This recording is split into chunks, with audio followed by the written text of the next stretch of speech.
curtain call. Our legacy. It's the final chapter. And it's written tonight. Everything we have worked for all season. This is it. This is it. This is it. My college career Ends here. The last time I lead my team. the last time I lead my troops in. Into battle. 4 quarters. 60 minutes to leave our mark. I will not let my team lose. I will not let my team lose. Tonight, we prove ourselves. A chance to finish on top. Redemption. Perfection. Redemption. Perfection. Redemption. Perfection versus redemption. In the All-State Sugar Bowl.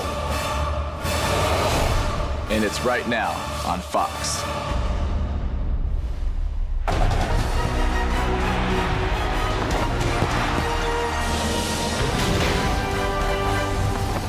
Welcome to the Built Ford Tough BCS pregame show on Fox. You are looking at New Orleans, where the Gators and Bearcats are ready to put weeks of coaching issues behind and actually play some football. Florida comes in a heavy favorite, but Cincinnati remembers what Utah did to Alabama in this game a year ago. And with a perfect season on the line, the Bearcats are ready to show they belong with the big boys. Me.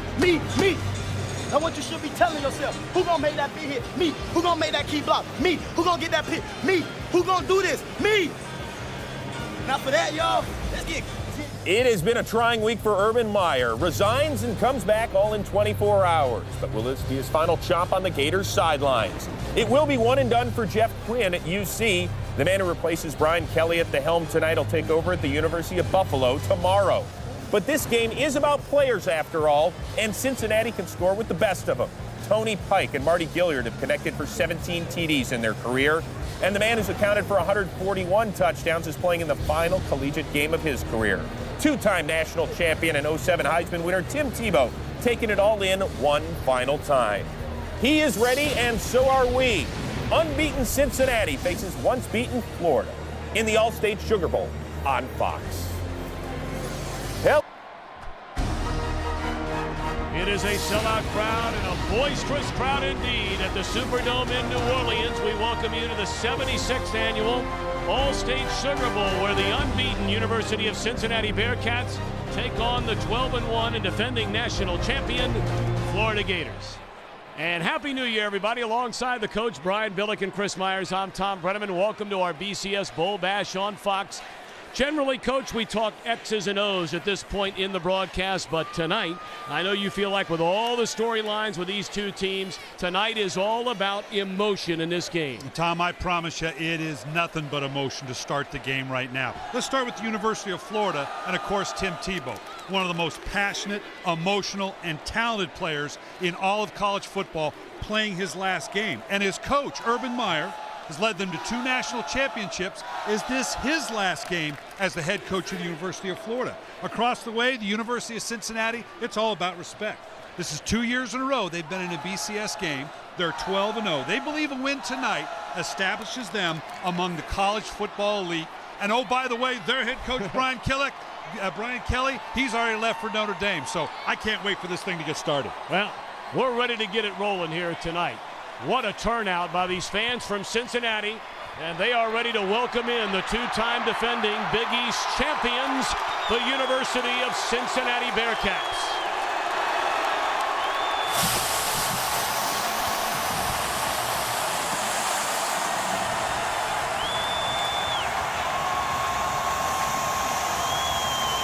Well, for the Bearcats, a storybook season. Their 12 wins.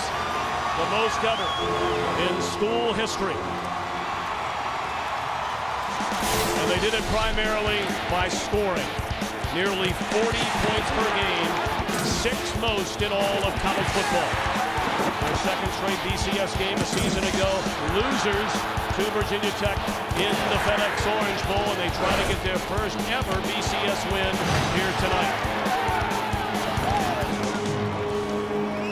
Bearcats for the first time all season long donning the white helmets, and we await the rival of college football's defending national champions. The heartbreaking loss in the SEC title game to Alabama. Here come the University of Florida Gators.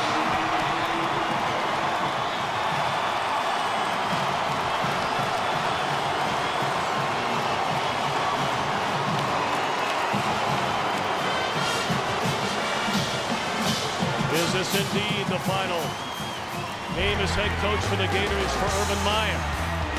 His team had a 22-game win streak until that SEC championship game, lost overwhelming opponents the entire year in this senior class. The winningest class in SEC history, 47 victories against only 7 defeats and 2 national championships. The coin toss when we come back to the Superdome. You're watching the BCS Bowl Bash on Fox. So Florida has won the toss, deferred to getting the football in the second half, so we'll get a look immediately at this Cincinnati offense, which averages nearly 40 points per game, going toe-to-toe with one of the best defenses in all of college football.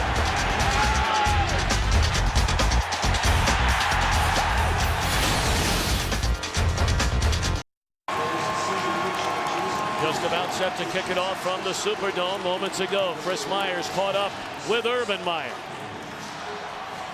Thanks a lot, Tommy. First of all, Urban, Happy New Year to you. And given the drama of the week, what tells you this close to kickoff that your team is ready to go? Well, I like the way they came out and performed in practice. You know, pregame is pregame, but all you can gauge as a coach is how they do a Tuesday and Wednesday practice. And our guys came out, practiced hard. You know, this is the Sugar Bowl, and we're excited to be here and against a great team. You seem relaxed. How are you handling the possibility that this might be your last game as the coach of Florida? I'm not worried about that. I'm worried about letting our chance. This is a chance to win, I think, our 26th game in the last 2 years, 13 games this year. Send these guys out the right way, and we're going to play awful hard. And it is the last game you'll be coaching Tim Tebow at Florida. Some special thoughts there? Yeah, I just love Tim, and Tim's been great for college football. He's been great for every young person in the world. We look forward to the game, as Tom Brennan would say. That is that. The game face of Urban Meyer. All right, Tom, back to you. Chris, thanks so much. Coach Meyer, thank you very much. Caleb Sturgis set to kick it away, and one of the most dangerous men in all of college football is Marty Gilliard. 4 kickoff returns for touchdowns in his career, including the last 2 games which he played to end the season.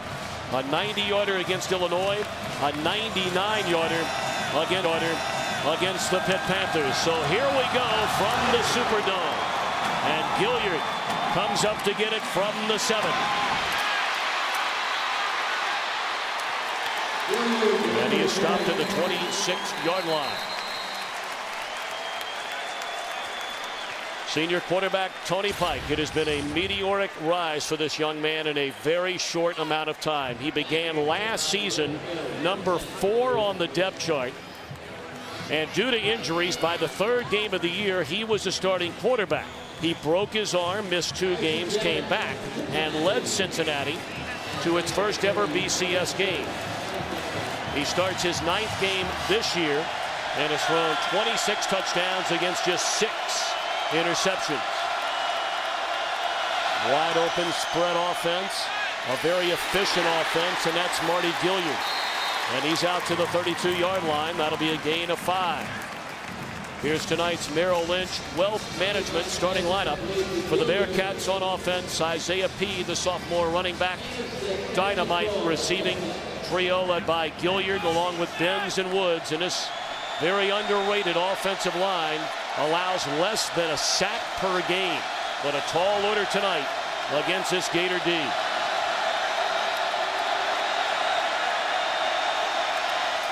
Blitz coming. They get it away. That's the tight end, Gaduli. And he has a first down out to the 43-yard line. And there's a late penalty flag that comes in. This may be on the Florida Gators. A personal foul that would tack on 15 more. This is the matchup that fascinates After the me, play, Tom, personal foul, number 40 on the defense. 15-yard penalty, first down. That's Brandon Hicks. I don't think the University of Florida has quite seen a passing attack like what they're seeing tonight against the University of Cincinnati. But on the flip side, I'm not sure Tony Pike and this Cincinnati offense has seen quite the talent level, particularly in the back end, as they're going to see against this very man-oriented University of Florida defense. One thing about the Southeastern Conference, historically, so many great quarterbacks and great skill players. This year was not a good year, offensively speaking, especially in the quarterback position in the Southeastern Conference.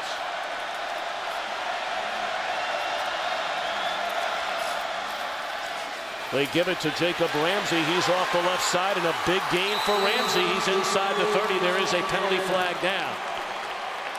Ramsey, the seldom used senior, who's been replaced by Isaiah Peed as a primary back for Cincinnati on offense. Holding on the offense, number 56. At the 10-yard penalty, first down. And we've already seen, Tom, some of the emotion beginning to show up on both sides of the ball, with a penalty being called on both sides, both Florida and Cincinnati. Both are going to have to calm down a little bit. Take a look at our Merrill Lynch Wealth Management starting lineup defensively for the Gators. They have Carlos Dunlap back. He was suspended for the SEC championship game due to a drunk driving charge. And in that secondary, many believe number 5, Joe Hayden, is the best cover corner in all of college football. So after the big gain of 12 is erased, a 10-yard penalty makes it 1st and 20 for the Bearcats. Pike rolling left down the field, and it's incomplete, second down. You know, part of the reason for the University of Cincinnati coming out and running a no huddle or a sugar huddle is to try to calm down the different packages that the University of Florida can throw at them. The hard part is this Florida group is good enough. If you force them into doing nothing but man-to-man, they're pretty good at that. You got to be careful what you ask for here by the case of the Bearcats. Jeff Quinn, the interim head coach for the Bearcats, after Jeff Quinn was named for one game. He just got the head coaching position at the University of Buffalo after this game tonight. They try and stretch it to the outside, and another penalty flag comes in. We have a Pac-10 officiating crew working the game tonight.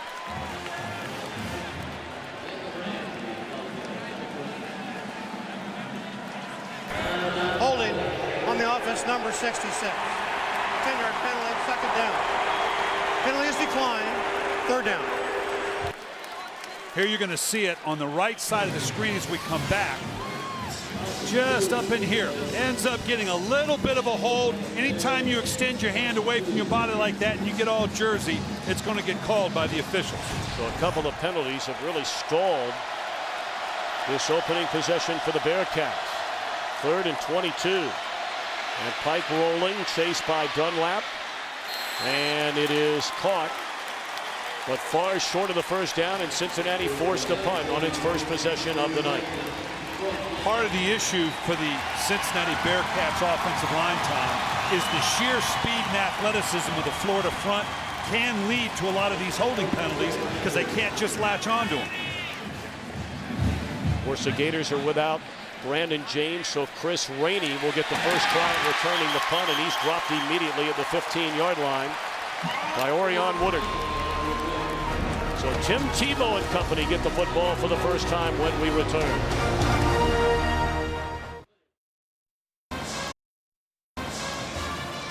Time to take a look at our forward keys to the game, brought to you by Mr. Brian Billick. Well, for the University of Cincinnati, you got to get a big play. You're not going to beat University of Florida with 10, 12, 15-play drives, and you got to limit the Florida offense on 1st and 2nd down because Tim Tebow and this group are lethal on 3rd and medium and short. And for Florida, obviously, you've got to be able to make this a very, very physical game against this undersized Cincinnati defense. Well, Tim Tebow won the Heisman Trophy, of course, his sophomore year. He hands it off to Jeffrey Demps. And Demps out across the 20 is dropped at the 22-yard line. 18 touchdowns against 5 interceptions. After winning that Heisman Trophy, the first ever sophomore to do so, Tebow, a 2-time recipient of the Maxwell Award, owns 4 NCAA, 13 SEC, and 25 school records. One of the great leaders in the history of college football. Aaron Hernandez in motion. They throw it to Riley Cooper. And he has a first down out across the 35, run out of bounds at the 37. Take a look at tonight's Merrill Lynch Wealth Management starting lineup for the Florida Gators. We'll see in the backfield primarily the duo of Demps and Rainey. We'll see some Emmanuel Moody. They start in a 3 wideout group of Thompson, Cooper, and David Nelson. Keep an eye all night long on Aaron Hernandez. And by the way, Marquise Pouncey, the center, spent 5 hours in a local hospital last night suffering from kidney stones. But they felt like he was okay and ready to play, and he's in there at center tonight. Tebow one way. Tries to bring it back the other way. A great tackle made by Alex Daniels, the senior out of Columbus. And now the Cincinnati defense, brought to you by Merrill Lynch Wealth Management. They play the 3-4. Third in the nation in tackles for loss. They're led by Andre Revels, a senior out of Cincinnati's Coleraine High School. We'll talk about him throughout the night. Aaron Webster is the only returning starter from last year's Orange Bowl team.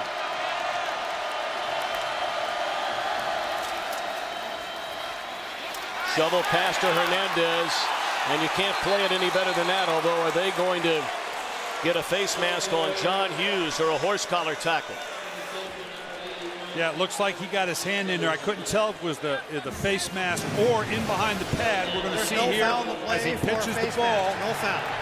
Just catches the helmet on the end. Clearly grabbed the face mask for a personal foul going forward. Nope, they said no penalty. Wow. Wow, boy, what we just saw, that incidental pull of the face mask, I think they got away with one there. 3rd and 7.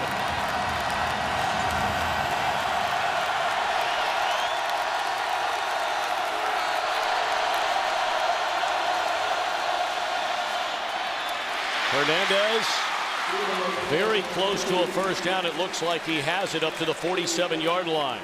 Dropped there by J.K. Schaefer. And that's the down and distance I was alluding to earlier, that the University of Cincinnati has to keep Florida in that longer third down distance of 7+. You get into a third and short, third medium, Tim Tebow is absolutely lethal. He will carve you up. University of Cincinnati's got to continue to keep them in a longer third down.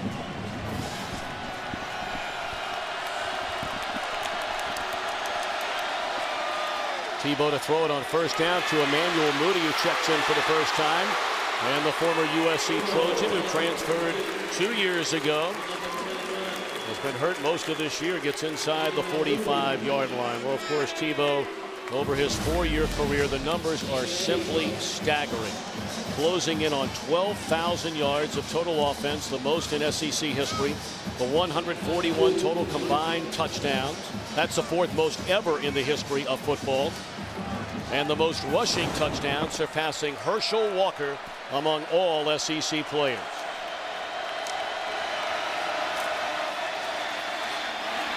Second and 2. Catches made by Deontay Thompson, and that's another Florida first down to the 35. And this is what makes Florida so lethal, Tom, is the running game, the multiple option game that they have with Tim Tebow forces you to isolate on the interior of their offensive package that leaves so many one-on-one matchups on the outside, gives Tim Tebow all the license he wants to go to those good, big, physical receivers he has on the outside. They hand it to Demps on first down. And a good strong run for the diminutive Demps. He's inside the 30, down to the 29-yard line, wrapped up by Aaron Webster. And this is as simple as a screwdriver, just shoving it right down the middle of the Cincinnati defense. You can see they're in a normal 3-3 alignment. But look at the size. This is the advantage for, obviously, the University of Florida. Huge offensive line, 6'5" or better, with a bit of an undersized defensive front 4 of Cincinnati.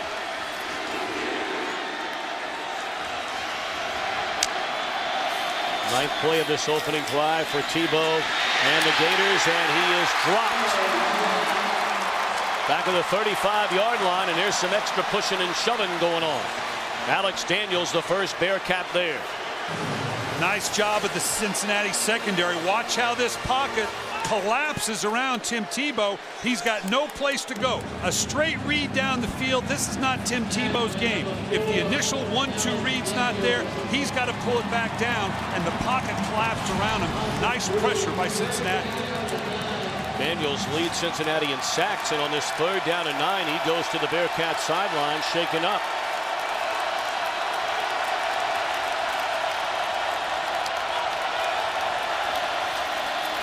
Tebow across the middle to Thompson, and that's another 1st down to the 21.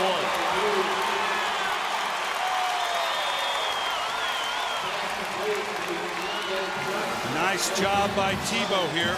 You're going to see that had to wait out the receiver coming in from this left side. He's waiting for this window in here to open, having just been sacked, waits it out, and then delivers the ball right to where it needs to go on a long 3rd down conversion. Tebow 6 for his first 6 for 54 yards. That's a penalty. It looked like against Dents. There was a whistle we thought we heard, but Tebow carries inside the 5-yard line. That was a very odd situation there. I don't see a penalty flag anywhere, but I thought we heard a whistle on the Bearcat sideline, thinking the same thing. And the Bearcat coaches are pleading the same thing. They heard the same whistle. Unless it came from somewhere in the field, that was the play. The Bearcat player, Cincinnati, definitely stopped. They thought the play was dead. Clearly a whistle. I don't know where it came from. Evidently, it didn't come from the field. 1st and goal now for the Gators. And they give it to Demps. And he's dropped for a loss.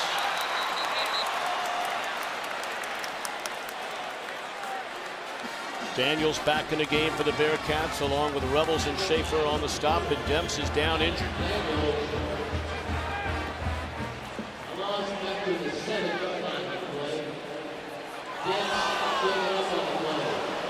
Well, you can tell Demps is in a great deal of pain.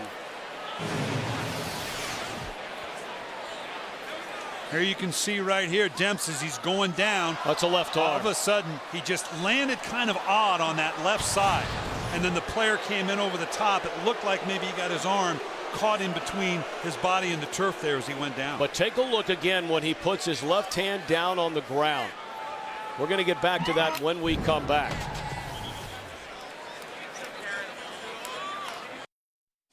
The All-State Sugar Bowl on Fox is sponsored by Bud Light. With the just right taste that's not too heavy, not too light, the difference is drinkability.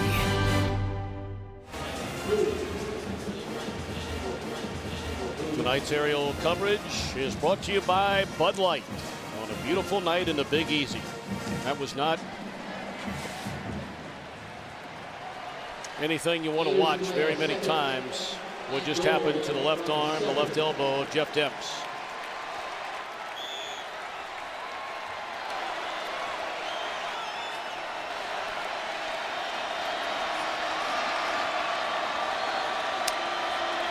Second down and goal for the Gators. Tebow with all day, rolling left, finds Hernandez, and he is into the end zone. Touchdown.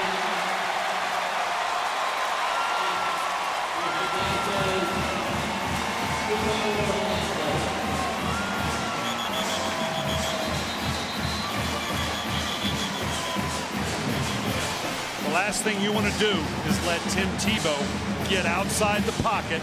His go-to guy Hernandez here on the run. Big target that once he gets his hands on it was going to power his way into the end zone. Nice job by Hernandez in the open field. Gets his body and the ball just across the end zone for the Florida score. A 13-play drive spanning 84 yards, capped off by the touchdown to Hernandez. It was interesting to me in visiting with Urban Meyer that equated Hernandez to, this is my go-to guy. This is my Percy Harvin. Now, no one would look at Hernandez and say, what do you mean Percy Harvin? But in the times that they go to him, the critical times of third down, Hernandez here is the key. This is the injury right here, and you hate to see it. Hopefully it's just a hyperextended elbow as he hit it wrong. Hopefully nothing more serious than that and just a tweak of that elbow.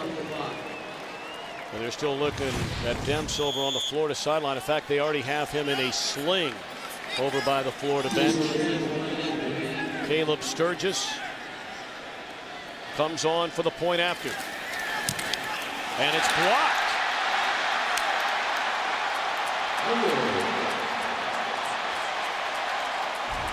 Walter Stewart got a paw on it. Could that be a big point later tonight?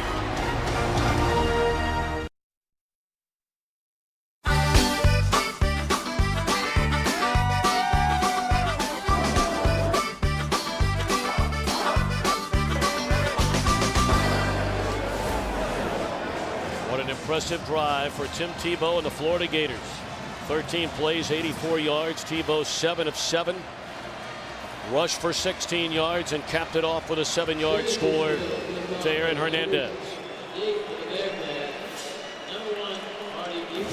So again, we keep an eye on Marty Gilliard. And for a second time, he will bring it back, this time from the 5. And Gilliard into the open field. And out across the 40 to the 45-yard line. Let's check in downstairs with Chris Myers. Top sophomore Jeff Demps was taken by his own power. He got into a golf cart. They put a sling on that left forearm, and they actually wrapped it and iced it down. They got him on a golf cart. They're looking at x-rays now. They believe the early indication is it's a forearm fracture. He is unlikely to return. He appeared to be dealing with the pain okay, but it will be determined on the x-rays whether he will return or not. But it does not look good early. What a shame. Jeff Demps, the electrifying sophomore out of Winter Garden, Florida. And Cincinnati with the football for the second time. The quick slant to Gilliard. And he's across midfield to the 46-yard line. Remember now, when Cincinnati had the ball the first time, they picked up huge yardage on 3 plays, but after a 12-yard run, a holding call put them back. Another penalty made it 1st and 20. The drive stalled shortly thereafter. Yeah, a single penalty of that nature can typically kill a drive. To overcome 2, just the odds are against it. They got great field position here to capitalize on. Isaiah Peed gives it back to Pike. He's looking down the field to Gaduli. Tip ball. Great coverage by Joe Hayden. And it's really unfortunate. He had our man Benz on the other side of the field. Little trickeration here. You got to know, trying to go outside against the speed of this Florida defense, you're not going to see a lot of this. So you got to kind of know something's up. And obviously he's got his vision down the field. Couldn't quite lead him enough to execute the big play. Really unfortunate because Benz was all by himself on the other side of the field.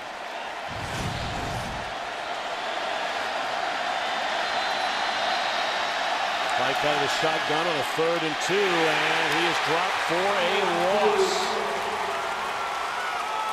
So after getting great field position following the 40-yard return by Gilliard,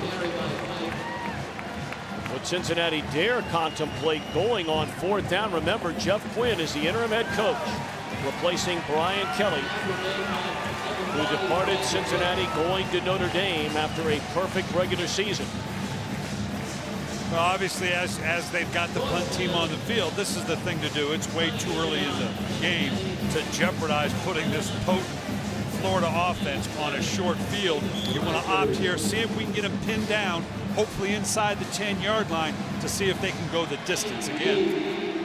Jake Rogers, both the punter and the field goal kicker for the Bearcats. Rainey from the 10 breaks a couple of tackles and brings it out to the 19-yard line. With 4:48 to play in the opening quarter from New Orleans. And the Gators with a 6-0 lead. It's a battle of the undefeateds as high-powered Boise State squares off against 4th-ranked TCU. The Tostitos Fiesta Bowl, Monday only on Fox. The All-State Sugar Bowl is sponsored by Allstate, proud sponsor of college football and the All-State Sugar Bowl. Are you in good hands? By Ford. Visit bcstailgate.com for your chance to win BCS tickets and an F-150. And by FedEx. We understand you need reliable shipping options. FedEx.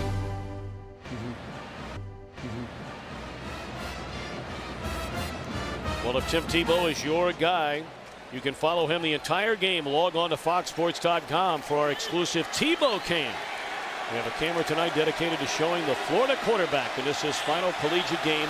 Tebow cam exclusively at foxsports.com. Tebow 34-6 since taking over the reins as the Gators starting quarterback. And replacing the injured Jeff Dempps is Chris Rainey, the redshirt sophomore out of Lakeland, Florida, who rushed for 548 yards on the regular season. They prefer to use Rainey out of the slot, but obviously with the injury to Dempps, he looks to be the lead guy now. He's got that kind of speed.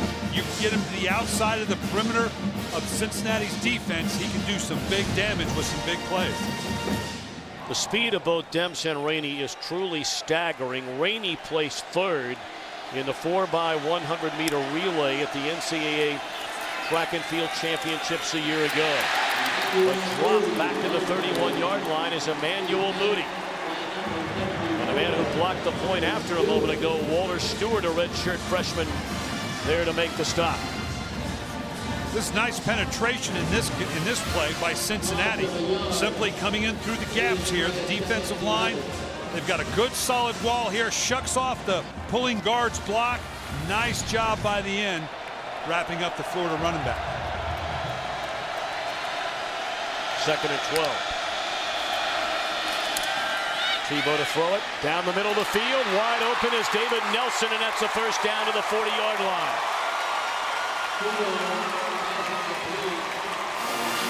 Yeah, what I want you to watch here, classic Florida offense with all the running that they do. I want you to watch how all this defense gets sucked up with the play fake that now gives a clean read right over the top of the linebackers and the nickel man down the field. This is exactly what this Florida offense is built for. 30-yard pass completion, Tebow to Nelson. Tebow 8 for 8, 91 yards and a touchdown already. And he's going to throw it again. Wide open again is Aaron Hernandez. Still on his feet, inside the 15, down to the 10, and penalty flags litter the field.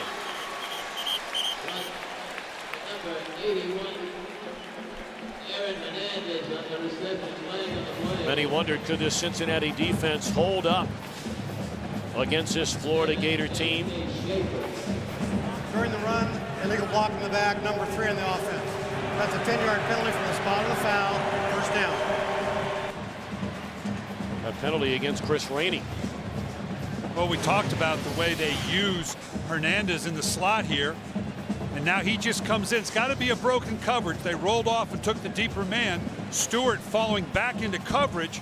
But Hernandez, the #1 go-to guy for Tim Tebow, got in behind that secondary. And as I said earlier, he's kind of the Percy Harvin mode. He fills into that even though he's a big tight end.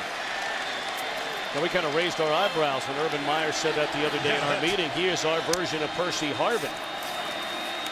Harvin, of course, having a great rookie season with Minnesota in the NFL. Nowhere to run for Emmanuel Moody. Dropped for a 3-yard loss by Stewart and Dan Giordano. A couple of redshirt freshmen for the Bearcats.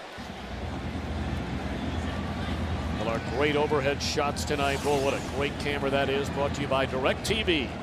If you call yourself a sports fan, you gotta get DirecTV. I could get used to this TV cam, guys. This is a great view of this game.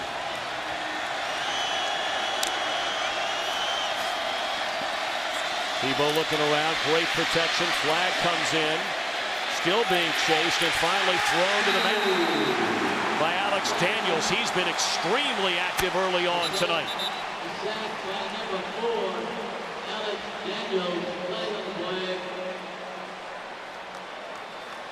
This goes against the Florida offense. It's very disappointing to get a holding call when you really only had a 3-man rush.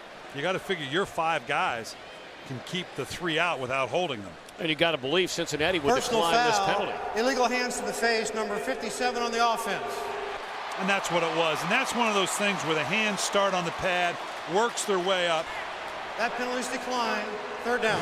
We're going to see here on the left guard right here. Watch as he starts down, he goes to help. Excuse me, it's the left tackle that I think that got his hands on it rather than the guard that worked his hands up into the face mask of the defender, and that's what the official's going to see. Nice play by Cincinnati, able to turn down the foul, maintain the down, and still get the loss. Becomes, even though it's early, a very important defensive play for the Bearcats. Got to keep him in this 3rd and extremely long. They got to stop him on a 3rd and 15. They so far haven't on a 3rd and 7 and a 3rd and 9.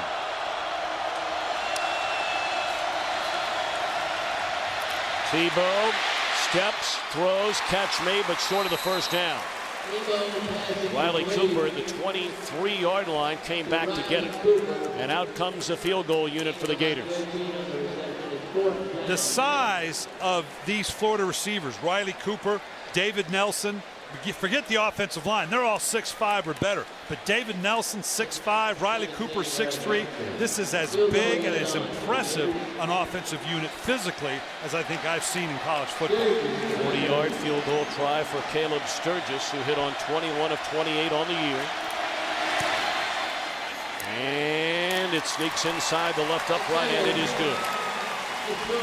2 possessions, a touchdown, and a field goal. Gators lead 9-0.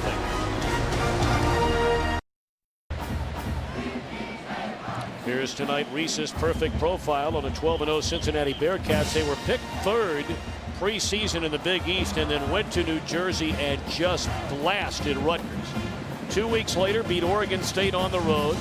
A week after that, beat a good Fresno team at home. 2 weeks later, won at South Florida, and then closed out the year with wins over ranked teams Connecticut, West Virginia, routed Illinois, and then that 45-44 thriller in the final seconds at Pitt to cap off the unbeaten season.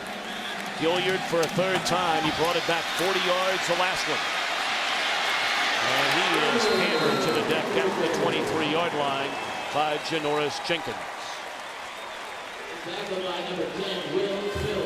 Well, you turn back the clock to that Oregon State game, and that was the one that opened a lot of eyes around the country going on the road and doubting Oregon State. South Florida game, Tony Pike broke his arm. In came Zach Collaros, who had 555 yards of offense in that shootout win over Connecticut. And then the thriller in the snow at Heinz Field. Cincinnati trailed 31-10. The touchdown pass in the final 33 seconds to Armand Benz won it. Pike on first down finds Ben Gaduli. But he maybe picked up a yard, dropped by Dustin Doe. This Florida defense, Charlie Strong, the defensive coordinator, is all about pressure and man coverage. And we're going to see a lot of pressure from his front for no other reason than to get the ball out of Tony Pike's hands quickly, because he thinks he has the back end, the secondary, to keep up with these Cincinnati receivers. They give it to Ramsey, and coming up to make the tackle for a 1-yard loss, the middle linebacker playing in his final game, Brandon Spikes.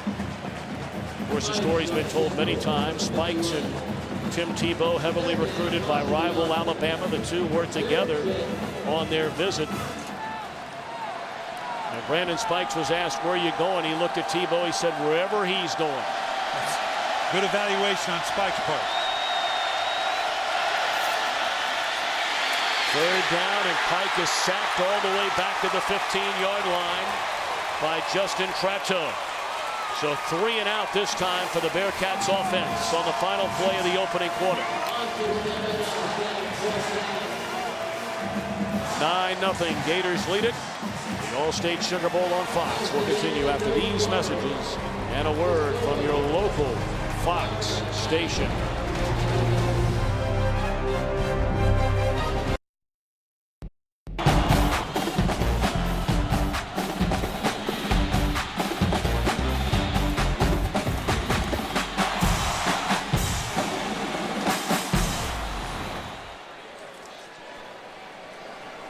Jeff Demps has made it back out of the Florida locker room. You see wearing the sling still on that left arm that Chris Myers reported on has a fracture in it.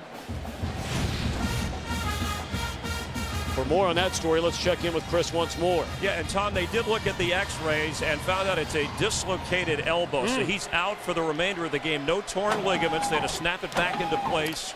and he is out for the remainder of the game. Well, what a punt by Jake Rogers out of his own end zone all the way to the 35-yard line. A 59-yard punt.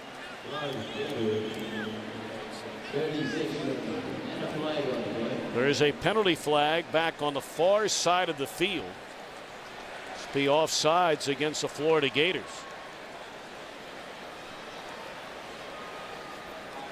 Well, this was a heck of a punt. They run a running punt that basically displaces the punter out of the body of the protection, and that will stretch a defense sometimes trying to get to that edge. Defense offside, number 7. That penalty's declined. A great punt. Obviously could have been great field position for Florida. Now at least backs them up to their 35-yard line. Well, the Bowl Bash continues tomorrow on Fox with the AT&T Cotton Bowl Classic from Cowboy Stadium. And then on Monday, it's a Tostitos Fiesta Bowl.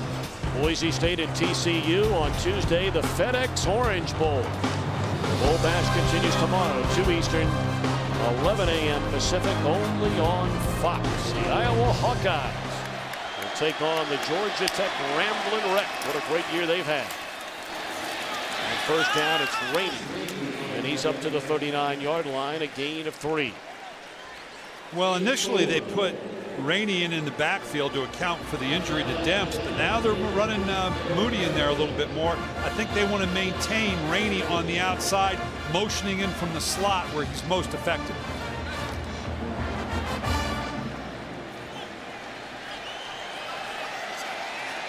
Rainey filling in for Jeff Demps. A dislocated elbow, and as Chris Myers reported, he will not return. Nice catch by Moody, and then escapes a couple of would-be tacklers and has the first down up to the 48-yard line. He ran right by Brad Jones. This is a nice throw by Tim Tebow. This is one of the throws that people question on his ability. You're going to watch Moody come into motion. When you throw a little swing pass like this actually needs to be one of the most accurate passes you have. You want him to catch it going downhill. Moody didn't have to break stride or change a step a bit. Gave him a running downhill start at the catch. Tebow out of the shotgun. Throws. Catches made by Thompson. A perfect 12 for 12 in this game is Tim Tebow. In this his final game as a Florida Gator. Much has been made about Tebow and the next level. Can he play quarterback in the NFL? Brian Billick, you were one of the great offensive coordinators in the history of the NFL with Minnesota. Won a Super Bowl as a head coach with the Baltimore Ravens. We'll talk more about it later, but your impressions initially of Tebow? Well, I tell you what, you don't want to bet against this guy, but there are some legitimate questions that have to be looked at with regards to his abilities at the next level.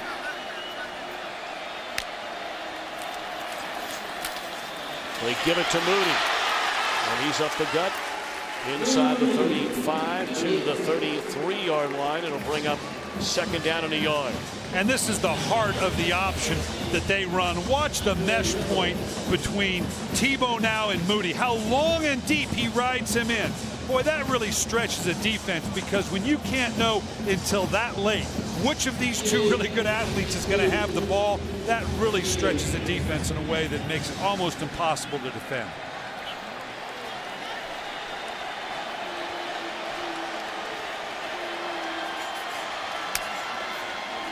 Hernandez in motion, Tebow to throw it. First incomplete pass of the night for Tebow. He took a hit as he turned that football loose from Drew Fry, the redshirt freshman strong safety. And they just get a free rusher from the outside. You're going to see this coming off this side. Guy unaccounted for on the outside on both sides that forced Tim Tebow to get the ball up a lot earlier than he wanted to throw the ball. Third and a yard.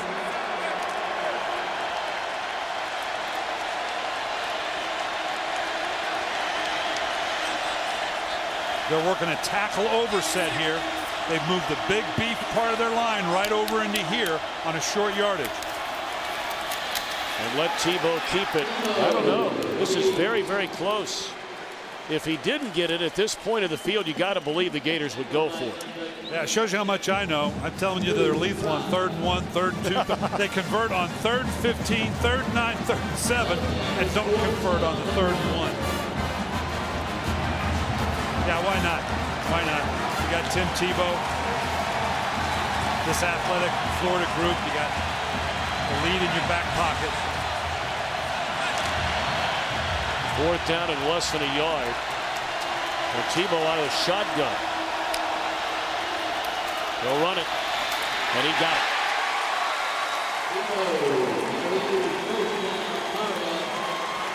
Now this is confidence now in your group to start on a 3rd and 1 in the gun alignment and just get in behind all that beef. Like I said, you got tackles over here. You got an extra big body in here.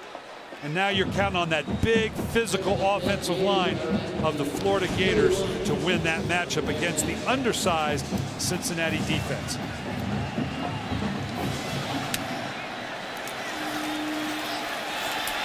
Tebow to throw on 1st down and still on his feet. Looked like he'd be dropped for a loss. He turns it into a 4-yard gain. Take a look at our Ram game summary. Florida out to a 9-0 lead. We certainly expected more offense than this, especially from the Bearcats. Yeah, and as we said, they really do need the big play because it's going to be very hard for Cincinnati to get an organized, synchronized drive of 10, 12 plays. They're going to need those big plays against this talented Florida defense. 9th play of this drive. It was a gain of 6 by Tebow, 2nd and 4.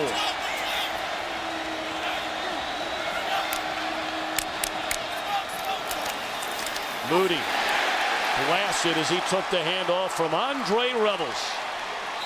Undersized senior middle linebacker out of Cincinnati's powerhouse Colerain High School. And this is the only way you're going to defend this. You have got to slice through there, make them pay early. Don't give Tim Tebow the time to ride this thing in too deeply and blow it up right from the get-go. That makes it a much more difficult read for Tim Tebow. And once, if they can indeed stop that, then you're going to minimize the damage of those long play fakes and the throws down the field. That is Carl Johnson, a left guard, who's the injured Gator. We'll be back. Carl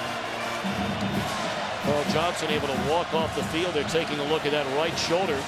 He's replaced in left guard by number 74, Maurice Hurt. On a 3rd down and 5 for the Gators at the Cincinnati 26-yard line. Tebow, quick throw, Hernandez the catch. Inside the 10, spun down at the 8-yard line. The junior tight end, the first-team All-American out of Bristol, Connecticut.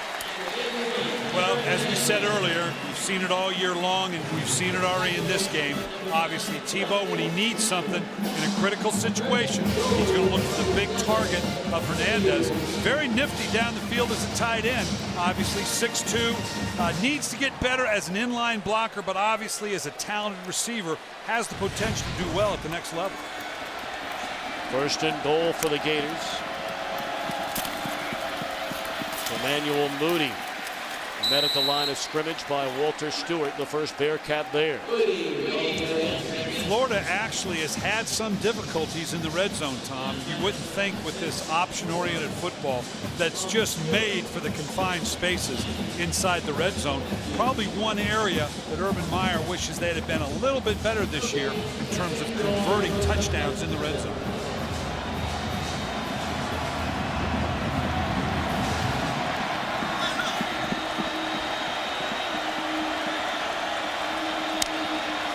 Empty backfield on 2nd and goal, and Tebow just throws it up in the corner of the end zone. Deontay Thompson, a touchdown.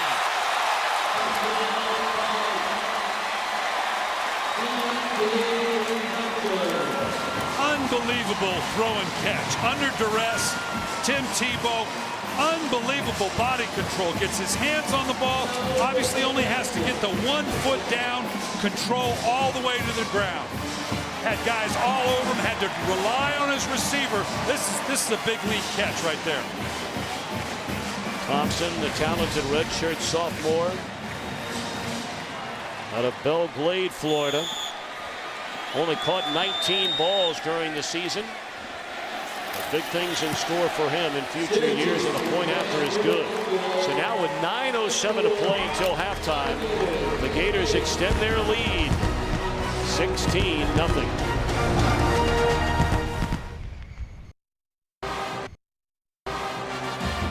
I'd like to remind you, coming up on the Reese's BCS halftime show, Chris, Jimmy, and Eddie will have the scores and highlights from a big day in college football. We'll have both bands performing on the field. All coming up on the Reese's BCS halftime show, and I'm sure Eddie George will be talking about his Ohio State Buckeyes getting a win today, and that defense completely shutting down the Oregon Ducks. Not many teams, Coach, could say that this year. That's not an easy task, shutting down that group. Darren Williams, rather than Marty Gilliard, brings it out to the 28-yard line. Well, of course, college football on the BCS Bowl Bash. The NFL wraps up the final weekend of the regular season the day after tomorrow. Our 1 o'clock Eastern time games, some big ones, still playoff implications all over the National Football League. The Eagles and the Cowboys play for the NFC East title. Coverage begins with a built Ford Tough Fox NFL Sunday pregame show, noon Eastern, 9 a.m. Pacific. Tony Pike's just got to find something to give his offense just a little bit of rhythm here.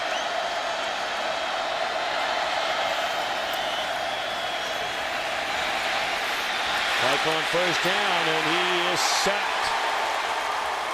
Very reminiscent of what we saw against Virginia Tech last year. This is such a short drop, get the ball away quickly sort of offense, and when guys aren't open, things begin to break down. Well, when you have to hold the ball, as you see here with Pike, he didn't like what he saw. Again, this is an undersized Cincinnati offensive line, a very athletic group with the Florida group, with the Florida bunch. Pike's going to have to get the ball out of his hands very quickly, because holding on to it doesn't hold much of a future.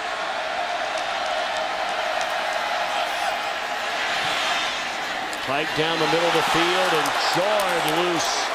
Trying to make the reception, Kazim Ali. A big hit from Ahmad Black.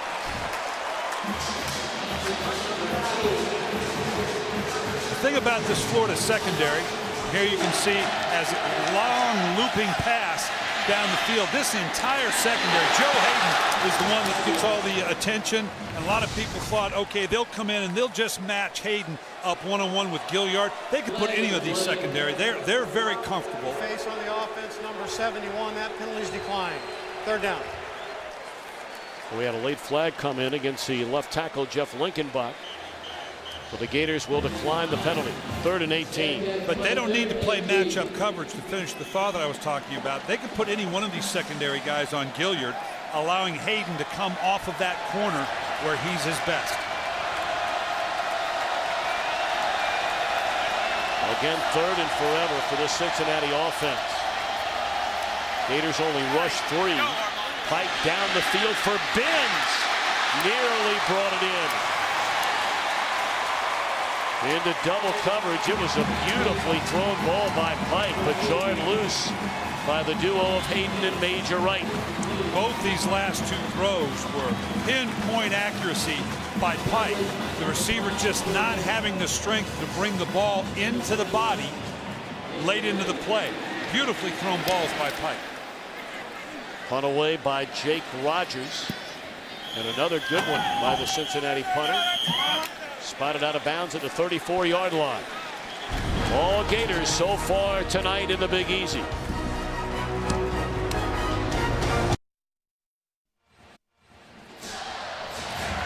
Great start tonight for Tebow and the Gators, and Tim Tebow, one of the finalists for this year's AT&T All-America Player of the Year. To vote for Tebow or any of the others, text VOTE to 345-345 on your AT&T wireless phone, or go to foxallamerica.com for more information. You can win a trip or 2 to next year's national title game. Find out the AT&T All-America Player of the Year winner during the BCS National Championship game a week from today. Tebow on first down. Another completion. This one to Rainey. And a horse collar tackle from behind by Rebels will tack on 15 more.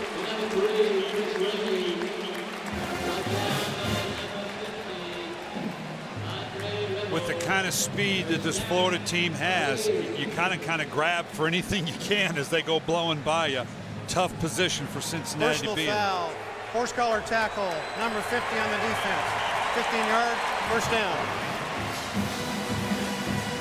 You can see here when with such speed now, all of a sudden you think you're in position and they just blow by you. You just reach up and grab anything you can. Obviously, again, sometimes it frustrates people that gets called, but it's such an injury issue for the players. I can understand the frustration, I think, with Rebels there. He just grabbed the back of the jersey. On first down, Tebow pump fake, throws. Hernandez again. Inside the 10, first and goal Gators. What a night for Tebow and Hernandez. The entire design of this offense is to get the defense to react to one thing and then the Florida offense do another, whether it's a play fake on the run by Tebow or the option, then to step back out and throw in behind. He faked a little flat pass there. Hernandez was on the outside. Defense reacted in. He pulled it back down, was able to get the throw in behind it.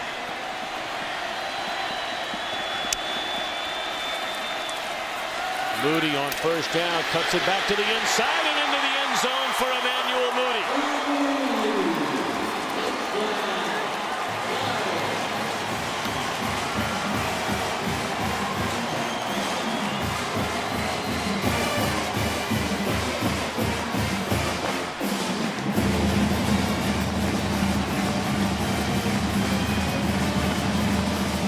Just a stretch and cut play. Nice job of stretching the perimeter defense. Xavier Nixon outside allows him to get around the edge, then put your foot in the dirt, in the grass, turn it right up. Point after is good, and with 7:05 to play until halftime, Cincinnati needs an answer. No answers so far for the Florida Gators. The Allstate Sugar Bowl on Fox is sponsored by the all-new Ram Heavy Duty, Motor Trend's 2010 Truck of the Year, by Taco Bell, Think Outside the Bun, and by Merrill Lynch Wealth Management.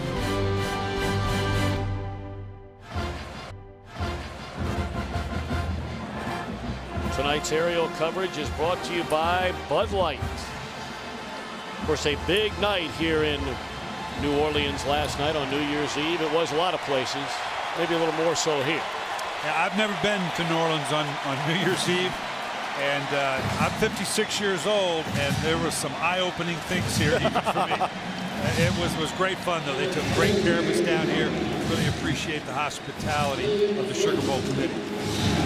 Now, you were the bead man last night. I was the bead king of Bourbon Street. Thomas Marshall and company getting us all set up to enjoy the sights and sounds of Bourbon Street last night for a little while.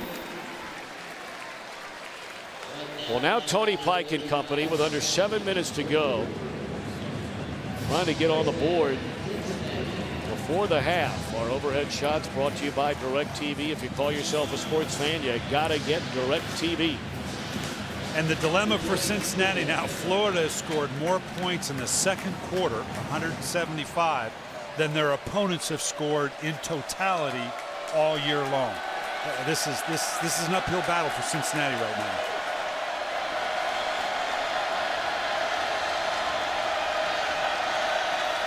Pede in motion, and they'll give it to him. And Isaiah Pede out of Columbus Eastmore High School, if that sounds familiar. Pede is the all-time leading rusher in that high school's history, and he broke the records held by a fellow named Archie Griffin, the only two-time Heisman Trophy winner in the history of college football.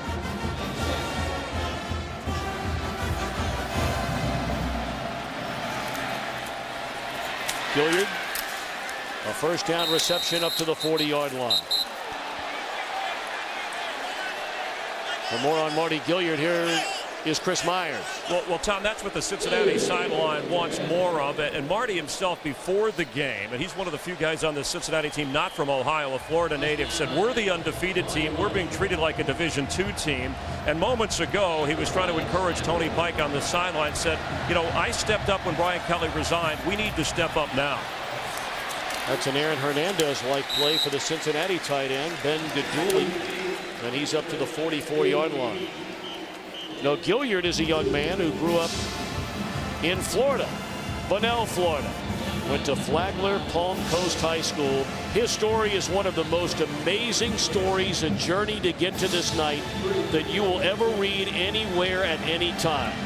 Going back to his poverty upbringing, living in a government subsidized one-bedroom apartment with his mother and his older brother while his mom was working 17-hour days. His brother took care of him.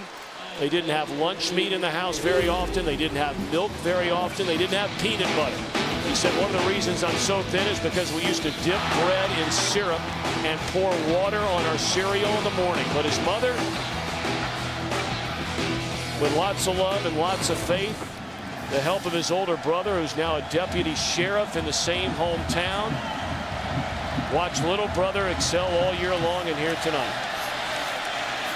Flag comes down and looking for Gilliard, and it's batted away. Flag down on the far side of the field.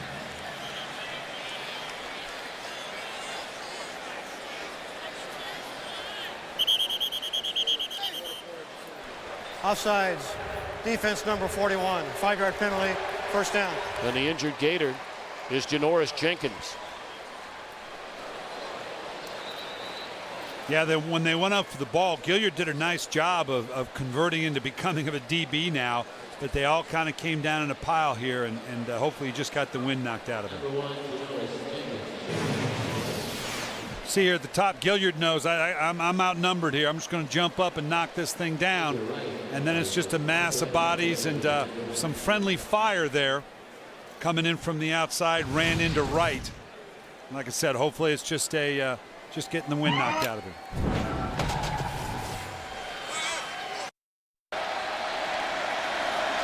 Janoris Jenkins able to trot off the field. A 1st and 5 for the Bearcats at the Florida 45-yard line. They give it to Isaiah Peed.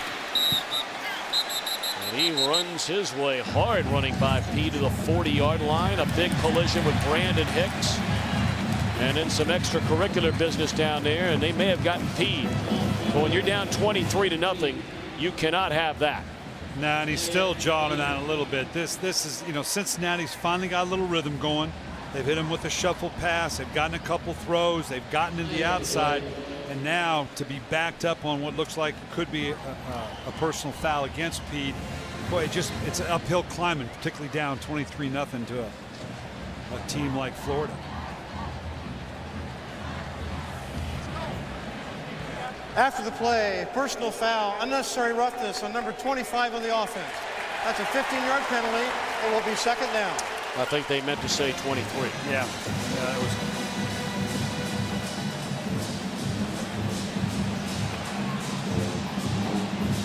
And you just, you know the frustration and you know why, but right here, you just got to keep your cool. And I don't know. I guess the officials have to call that. This guy's jawing at one another. I didn't see a shove or a push. And I'm not sure that one doesn't. Hey, son, here's a warning. Let's don't see it again and let him go. Here you get a look at Steve Adazio. Of course, he is the head coach in waiting when Urban Meyer takes his leave of absence, indefinite leave of absence following the game tonight. Adazio will pretty much run this entire Gator program for the unforeseeable future. Read beautifully by Major Wright, and he drops Gilliard at the 45-yard line. That's a well-conceived defense by Charlie Strong of Florida. What they bring Hayden, who is their boundary blitzer right here. Hayden comes from the outside, but it's almost a trap. If you can get the ball out over the top of that blitz, all of a sudden now the secondary's waiting for it. I think Cincinnati got baited into that one, seeing Hayden come off the edge. Nice, well-designed defense by the Florida Gators. Cincinnati has not converted a third down the entire game. This one 3rd and a ton, and Pike being chased, gets it away. Catch is made by Ramsey, and still on his feet, and that's going to be against Florida. That one far worse than the one a moment ago they got Isaiah Pete for, and I think Brandon Hicks might have his second personal foul of the game.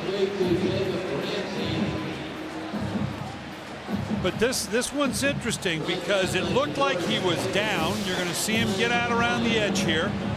It looks like he's going down, but he doesn't actually go to the ground. He's over the top of the defender. After the play, still going personal now. foul, unnecessary roughness. And kind of caught him off guard. Now that's just a late hit. I thought maybe he came into it late. That's just a late shove. Officials got to get this under control right now because the John's getting pretty good. Ryan Stamper is the injured Florida Gator, fifth-year senior out of Jacksonville. Charlie Strong told us the other day they're guys that get a lot more pub and might be better NFL players than Ryan Stamper ever will, but he said he is without a doubt our most dependable player on defense. A model of consistency every day he's been a Gator. And it's a joy to have a guy like that because he's the guy that when things get tough, it gets hot. Everybody else on that defense looks to. And when you as a coach, you're not on the field, you can't cross that white line on the sideline. To have that stability on the field is a huge asset. And a reminder tomorrow, our Bowl Bash continues, the AT&T Cotton Bowl Classic. The Oklahoma State Cowboys will take on the Ole Miss Rebels. Our coverage begins at 2 Eastern, 11 a.m. Pacific in high definition only on Fox. Cincinnati's got it, stab it in here now. They've had a nice mix of inside-outside shuffle passes, throws to the inside and outside. This is as critical a series as Cincinnati's had all night. Maybe all year. Yeah. Play fake one way. Pike looking around and just throws it away. Well, Gilliard appeared to be wide open down the far sideline. But Pike had rolled to the right after the play fake. Always difficult for a quarterback when you get isolated to one half of the field to be able to see and come back all the way across. Again, the secondary of Florida is playing very, very well. The athleticism, their ability to run with the Cincinnati receivers making it very tough for a clean look from Pike.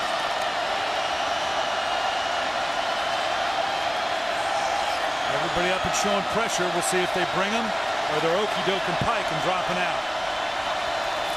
They're bringing him. Pass incomplete. He had an eye on Armand Ben.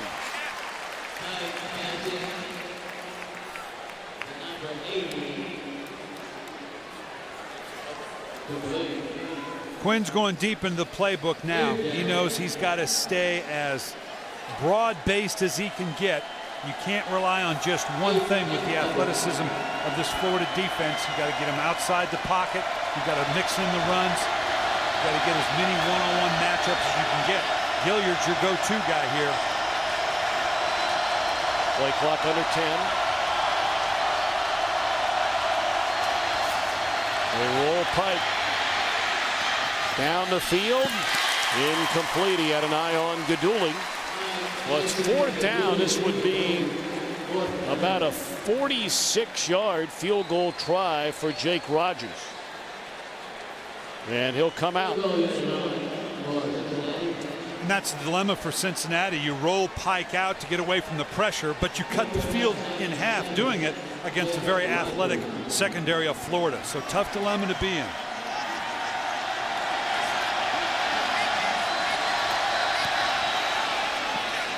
Kick is good by Rogers, officially from 47 yards out.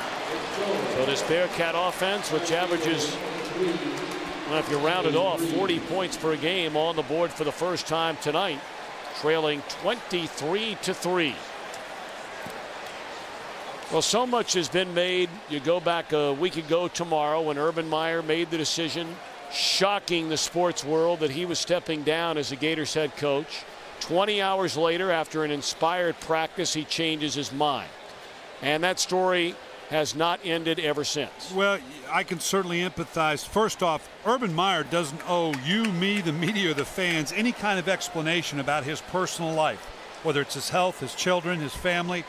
But unfortunately, you do owe an explanation to your players, to the organization, in this case the University of Florida, that's been invested in you, and therefore that means it becomes public. So I can certainly understand the frustration of Urban Meyer. He doesn't want to talk about it, but the dictates of this job, unfortunately, as it will play out, are going to be very much done on the public stage. Of course, the story well documented, the early hours after the loss to Alabama in the SEC championship game. Upon arriving home, a 911 call made by Meyer's wife. He felt chest pain. He's certainly concerned about his heart and the health of his heart. Florida will get the ball at the 20. Fox Sports asks you to join Malaria No More in protecting the children in Africa. For only $10, you can donate life-saving mosquito net and help stop malaria. Please text the word NET to 85944, and a one-time $10 donation will be added to your phone bill. Messaging and data rates may apply. Certainly something we take very much for granted among many things in this country of ours. And now 3:11 to go. Tebow with a 23-3 lead. Aaron and out looking for more, and wide open is Riley Cooper to the end zone.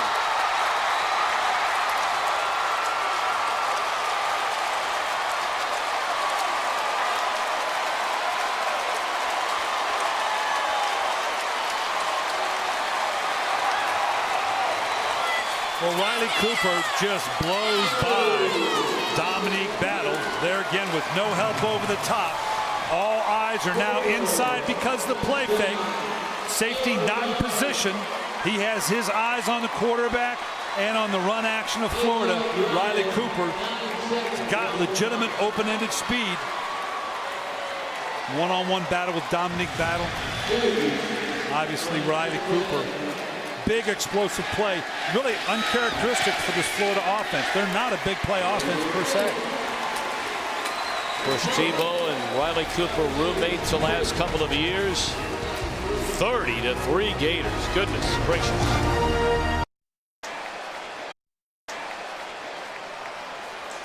Of course, Urban Meyer playing against his alma mater here tonight. A graduate from the University of Cincinnati in 1986. Got his graduate degree at Ohio State in '88. But, you know, Brian, you coached at the collegiate level, not as a head coach, but as an assistant, and then worked your way up in the NFL, becoming a head coach.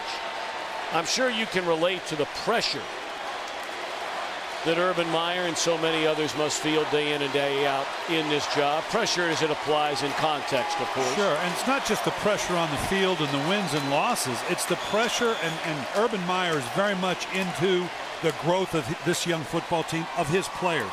And you get drawn into the pressures, as any of us that are parents know, into dealing with the ups and downs and the emotional state of these young athletes. Hilliard tackled at the 22-yard line. 80-yard touchdown catch for Riley Cooper, the second longest pass play in Sugar Bowl history. Yeah, and I was just about to say, you know, this Florida offense is not necessarily a big play offense, where last year they were when they had guys like Murphy and Percy Harvin. Where, to put it in basketball parlances, they were fast break last year. They're a half-court game this year. And when you saw it, we've seen long extended drives. That kind of big play really is uncharacteristic for them this year.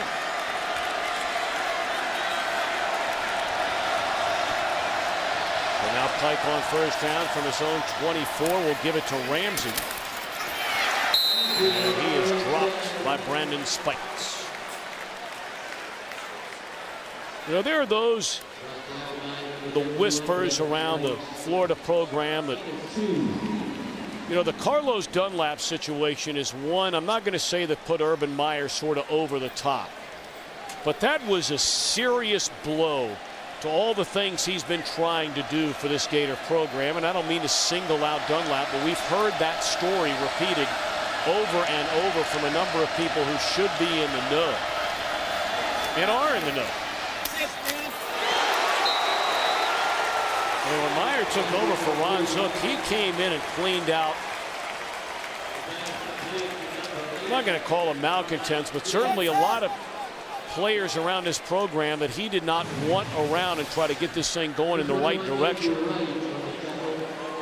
There you see a blitz by Hayden off the edge again. Same thing. Blitz, but then covered quickly on the backside by Wright. Yeah, you know, and what I'm referring to, obviously, is Urban Meyer. Again, it's not just the pressures on the field, but you have the lives of these young people in your hands as well, and that can take an emotional toll as well. Third down, and Pike sacked by the aforementioned Mr. Dunlap, who is some kind of player.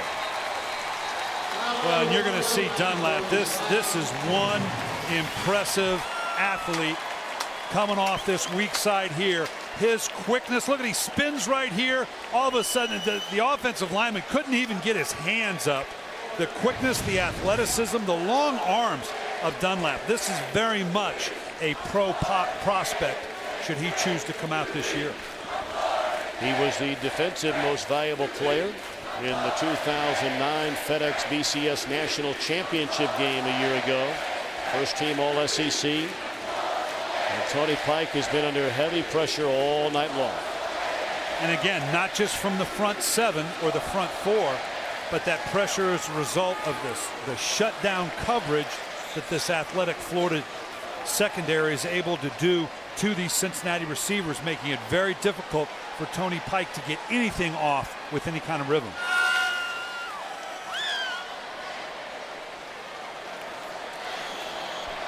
Minute and 32 seconds away from our Reese's halftime report. Chris, Eddie, and Jimmy bringing a full day of college football on this, the first day of 2010. The Reese's BCS halftime show. That one off the toe, it looked like, of the punter Rogers. Great field position for the Gators with 1:23 left. And after Florida took that timeout a moment ago, they're very much thinking about scoring again. Well, this is that running punt I referred to earlier. It delays the kick itself. You can see he's just going to move out to the side here. And that's hard to do on the run. And if you don't hit it just right, it helps to isolate coverage packages. Can be very effective, but it's a hard thing to do. And that just shanked off the side of his foot. They're lucky it rolled for the distance that it did. Tebow to throw on first down. And this is Rainey. And he is tackled at the 40-yard line. Gain of 14 on first down. Minute 15 to play. They'll stop the clock to reset the chains and then start it back up. Rainey on the outside is what we were referring to as how effective he is on the outside and why they've kept him out there. Tebow looking around, and he'll keep it himself. Caught from behind by Alex Daniels, just short of a first down. Gators do have 2 timeouts remaining. We're under a minute.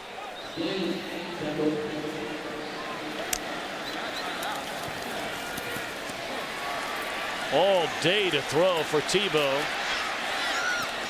And then finally felt from pressure from Alex Daniels and an incomplete pass. Those have been few and far between tonight. 18 of 20 for over 300 passing yards here in the first half for Tim Tebow. And I've got to tell you, when we met them earlier in the week, it's the first time I've actually met Tim Tebow. I've got to tell you how shocked I was. I mean, I've been watching him on TV like everybody, but how just a big and this is a man now. This is as big and physical a specimen as I've seen at the quarterback position in a long, long time. Be very interested to hear in the second half your thoughts, Brian Billick, of Tim Tebow's future at the next level as a quarterback. We're going to celebrate his final game here tonight collegiately.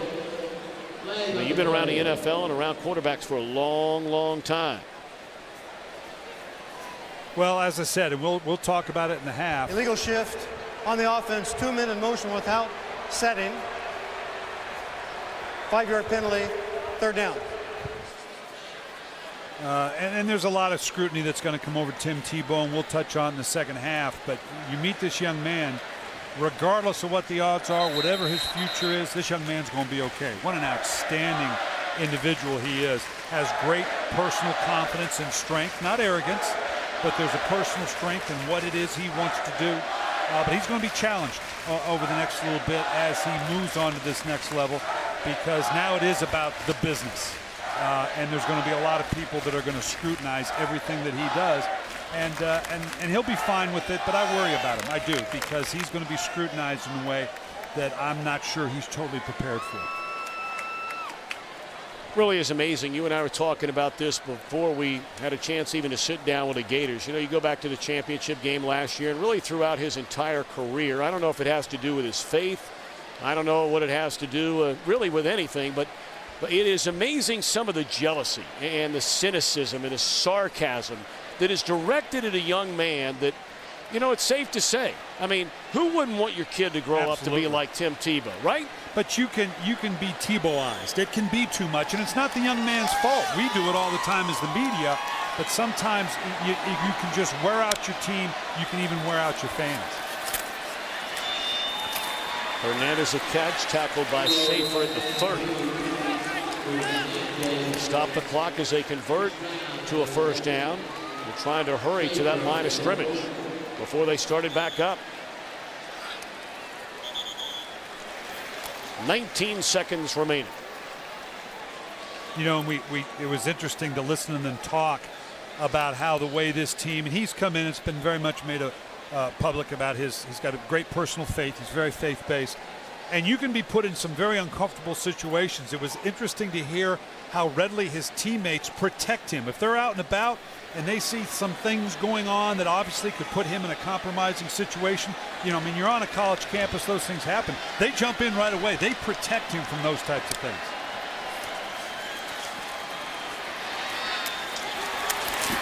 Nelson the catch, run out of bounds, stopping the clock with 14 seconds left.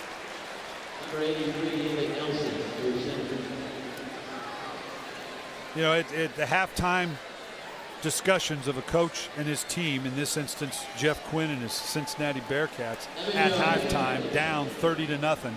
A lot of soul searching. You're going to find out what you're about as a man, as a team, as a teammate in these kind of situations. Regardless of win or lose, they're trying times, but this is what college football is about as well. Tebow to throw it in the waning seconds. Corner of the end zone incomplete. Clock stops with 8 seconds remaining. Tebow looking over to the sideline. It is a 4th down, and out comes Caleb Sturgis in the field goal unit. Of course, Cincinnati, we talk so much about Urban Meyer and Tim Tebow, but you know, Brian Kelly, I mean, you talk about a man who single-handedly, along with help, but I mean, in the most high-profile position, raised this Bearcat football program from mediocrity, as that field goal is no good from 39 yards away. But Brian Kelly is watching tonight, undoubtedly the biggest Cincinnati Bearcat fan in the world, and you know it pains him not to be here. The whole system and the way it's set up.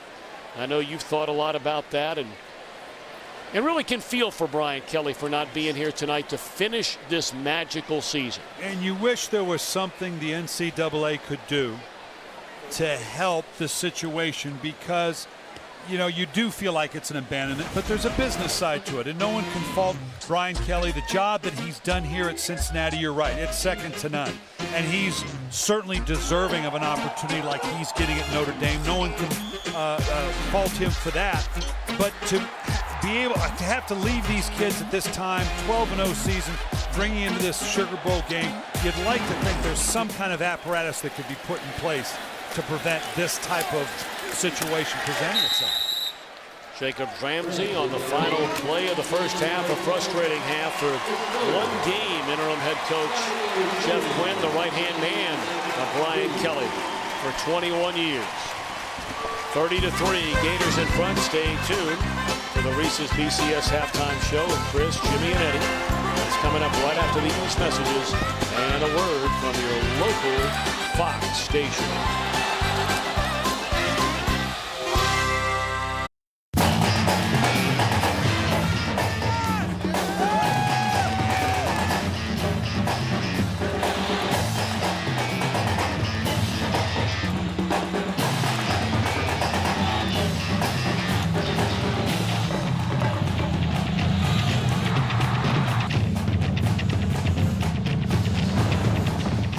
Welcome back to New Orleans, set for the second half of the All-State Sugar Bowl alongside the coach Brian Billick and Chris Myers, Tom Brenneman. Great to have you with us. Happy New Year again, everybody. Hope you're hanging in there. Maybe a late night last night. It feels like a late night through one half of football if you're Jeff Quinn and the Cincinnati Bearcats. What do you say to your team here at halftime? Well, it's really not about winning or losing. Not that you give up on the thought of a comeback. But how are you going to conduct yourself in the second half? Are you going to go out and fight? Are you going to remain a team member? Are you going to lose your discipline? Are you going to lose your cool? We're going to start seeing a bunch of penalties. How you conduct yourself this second half is going to really tell more about you as an individual than what this final score is. For more on what took place at halftime, let's check in downstairs with Chris Myers. Tom, Brian, when I talked to Jeff Quinn, a fiery Jeff Quinn, that's exactly what he had to tell his team. He said, we didn't come all this way to be embarrassed. And he was going to go over some fundamental things that he would consider going to backup quarterback Zach Caleros, but made it very clear Tony Pike not responsible. He's not putting the blame on him. As for Urban Meyer, a very sedate Urban Meyer said, boy, everything's working well, even with a number of injuries on the team. And he did say that because this team can score points fast, Cincinnati, remember they were down 21 against Pittsburgh, we're not going to let up. Tim Tebow's going to play as long as he has to. We're going to ride the hot hand. It's his last game in his college career. We want him to enjoy this. And Urban Meyer, of course, was enjoying the way the Florida Gators played through the first half and expects more of the second half. But got the impression, Tom, that he was not going to ease up despite the score.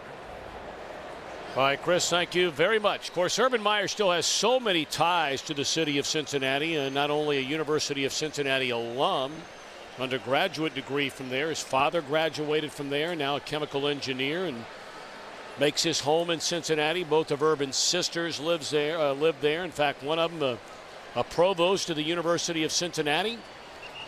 And he is back in the Queen City a great deal during the summer, seeing his family. In fact, we see him at Reds games on a pretty regular basis in the summertime. And however this game transpires in the second half, you're just letting your guys play.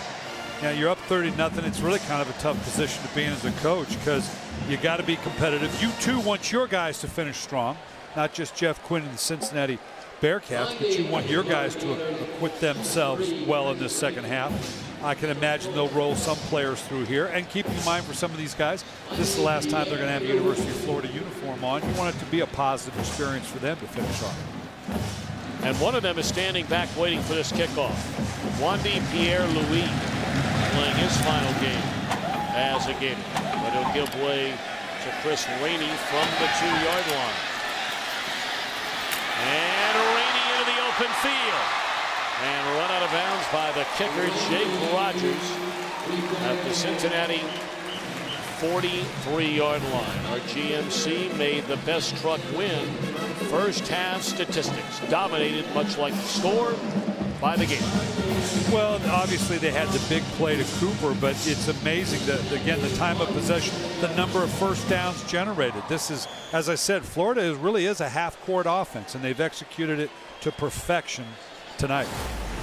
Tim Tebow will now begin his final half as a Florida Gator, at least on the field. He'll forever be a Florida Gator. And another strike to Aaron Hernandez, his favorite target all night tonight. That's the 8th catch of the game. And knocking on the door of 100 receiving yards for Aaron Hernandez. I got to tell you, Tim Tebow has impressed me tonight with his accuracy. He's got a Cincinnati defender bearing down on him, and he's able to get that ball off. Now, Hernandez, a very impressive night, obviously. Got a big sweep spot. You can put a lot of places with these big Florida receivers, and they'll come down with it. But he has been very accurate with his throws tonight.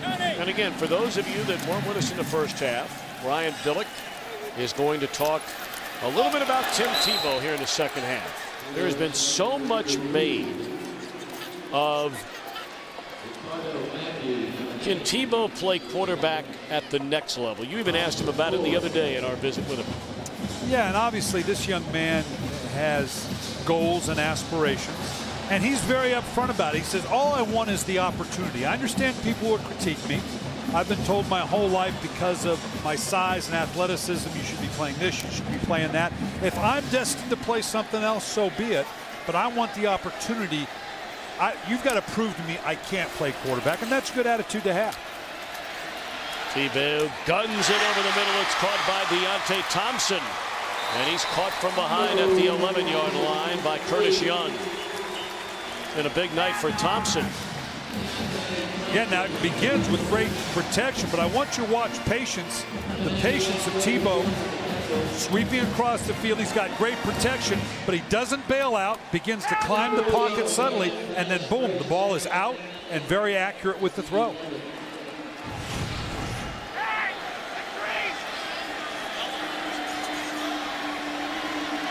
Carl Johnson back in at left guard to begin the second half for the Gators. Tebow will keep it himself, and that did not fool Curtis Young. Well played by the senior linebacker out of Glenville High School. That's a high school, of course, coached outside of Cleveland by Ted Ginn Sr., the father, yes, of electrifying Miami Dolphin wideout Ted Ginn Jr. These are winning numbers now. Coach in America wouldn't kill to have those kind of numbers, that kind of completion percentage, big plays, but very careful with the ball. 3 touchdowns, no turnovers. Play blown dead before it ever got started.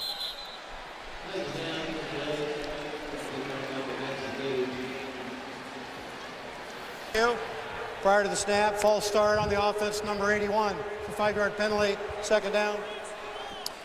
Yeah, let's look a little bit about that throwing action we're talking about, Tom, and this is what the pro people are going to be picking apart. I want you to watch now as he comes back, and most everything's a play action with him, but right here, as he stop right there, I want you to watch how low he drops the ball. He brings that thing almost down to his thigh pad every time he throws, and that's what's got the pro people most concerned.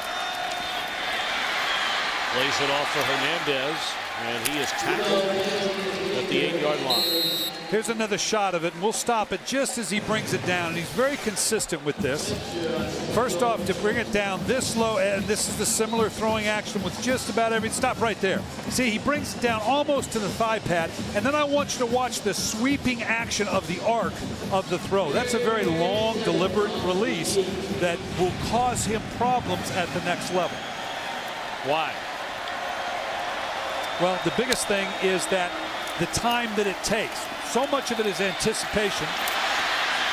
He'll take it and is denied the end zone, but he may have gotten a first down. When you think about the great quarterbacks in the league, let's compare it to, say, a Dan Marino. What made Dan Marino so great? The ball was out of his hands quickly. The windows of opportunity in the NFL are so much more compressed compared to the college game. When that opening is there, it's got to get out quickly. All right, but in all fairness now, hold on a minute. You just compared him to a guy that's in the Hall of Fame. I mean, there are a lot of guys you and I see every Sunday that aren't going to the Hall of Fame. And yeah, apparently he did not get a first down, so they're going to go for it on 4th and inches. Why not here? Probably ride option in there and then get to the edge. Option it is. To the edge. Moody, touchdown, Gators.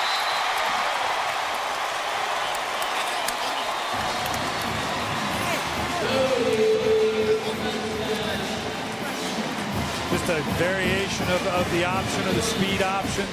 Basic part of obviously this offense. His ability to keep the ball and take it into the end zone, they've got to honor. So I'm going to flip it out as they close on me. Let Moody have his second touchdown of the day. But back to what we were talking about, Tom. It's all about turnovers. And when you have that elongated release, DB's ability to close on that, that's going to be a problem that has to be corrected as he goes into the NFL. The Allstate Sugar Bowl is sponsored by Allstate, proud sponsor of college football and the Allstate Sugar Bowl. Are you in good hands? By Warner Brothers Pictures' Edge of Darkness, starring Mel Gibson, in theaters everywhere January 29th, and by DirecTV. No one else has all your favorite channels in HD.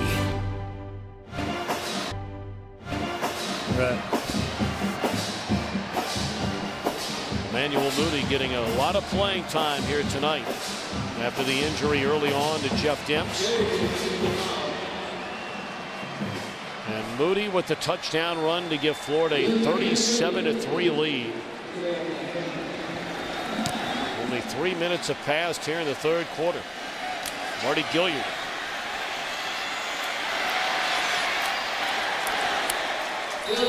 Dropped by Janoris Jenkins. Take a look at tonight's Taco Bell impact players so far. Tebow, one of his best games as a player. And Carlos Dunlap has done it on defense, coming back with a couple of sacks tonight. The numbers for Tebow just staggering. There they are. And both these athletes, Dunlap, very much pro potential. You got a lot of players on this Florida team that some waiting to declare whether they'll go into the NFL or not. Obviously, some graduating seniors, but as typical, Florida will be well represented in the draft in April. Quick tip to Marty Gilliard. That'll be a gain of 3 on first down for the Bearcats.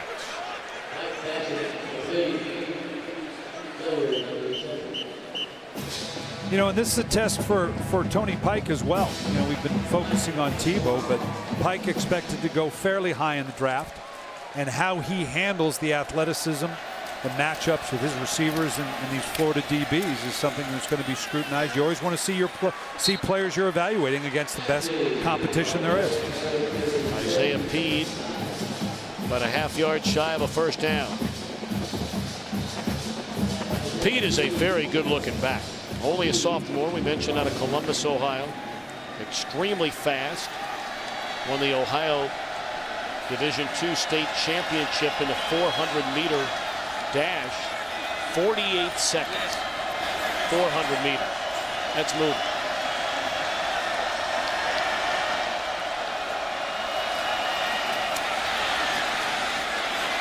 Mike being chased, throws, catch made by DJ Woods, his first reception of the game.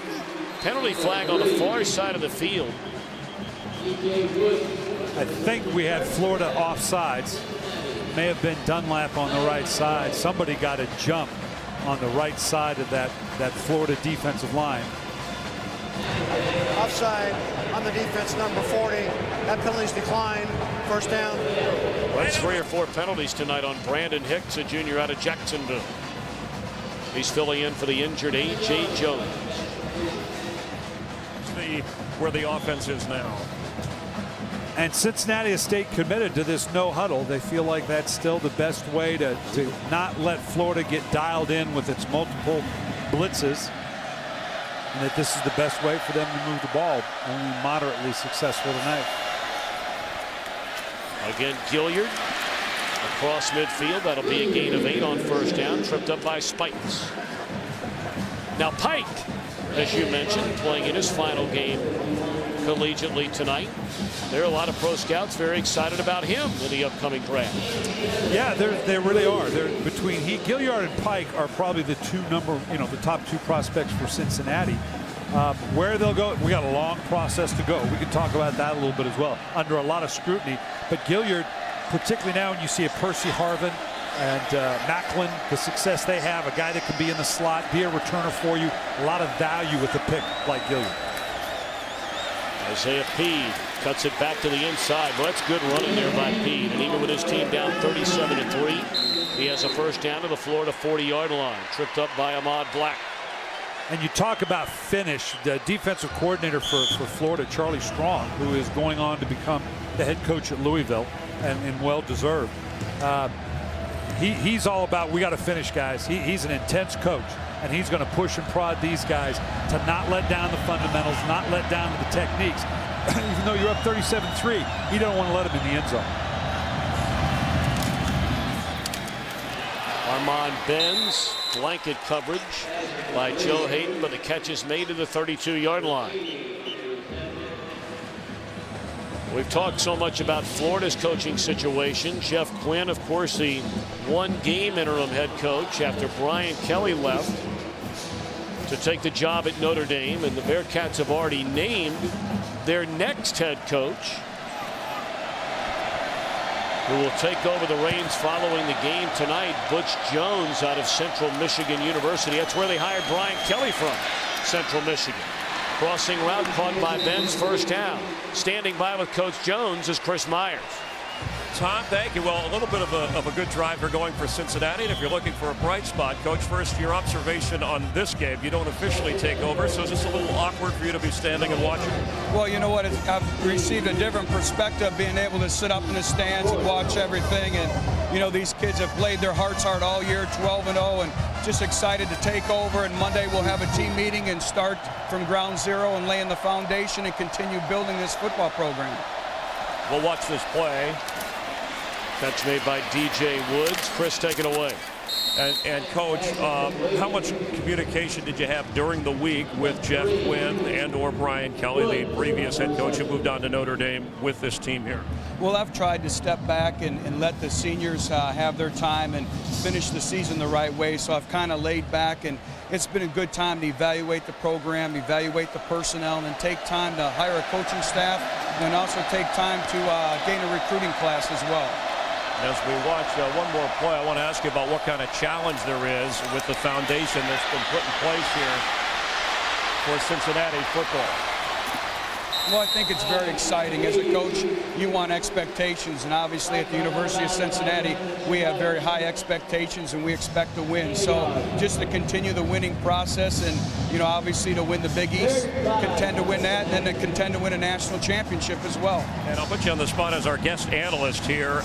The mismatch, the second BCS Bowl, I'm sure Cincinnati fans, they're saying, hey, we thought we had a better chance here in this game than what we're showing tonight so far. Well, I think the big key is, you know, we got to do a better job of tackling on defense and then sustaining drives on offense. And the big thing has been big plays and third down efficiency. All right, Butch Jones, good luck the rest of the way. Thank you for your time. Thank you. We thank Coach Jones and wish him certainly good luck as Tony Pike carries for a first down to the Florida 11-yard line. You know, you want to talk about ironic. Let's go back to Brian Kelly, head coach at Central Michigan University. He was hired by the University of Cincinnati. Jeff Quinn, his offensive coordinator, coached the bowl game, won the game. Quinn interviewed for the head coaching job at Central Michigan, wasn't hired. Who was hired? Butch Jones. Brian Kelly leaves Cincinnati to go to Notre Dame. Jeff Quinn coaches the bowl game. He interviews for the head coaching job along with Butch Jones. Butch Jones gets a job.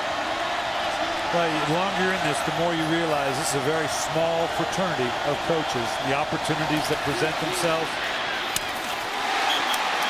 Incomplete pass. And, you know, in all fairness to Jeff Quinn, we very much enjoyed our visit with him the other day. A dynamic, very passionate, aggressive, tough head coach, now on his way for the first time ever as a head man at the University of Buffalo following Turner Gill. And he's going to do real well there.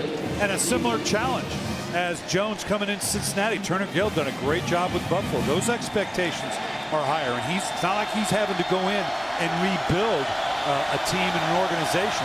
Similar challenges for both Coach Quinn and Coach Jones.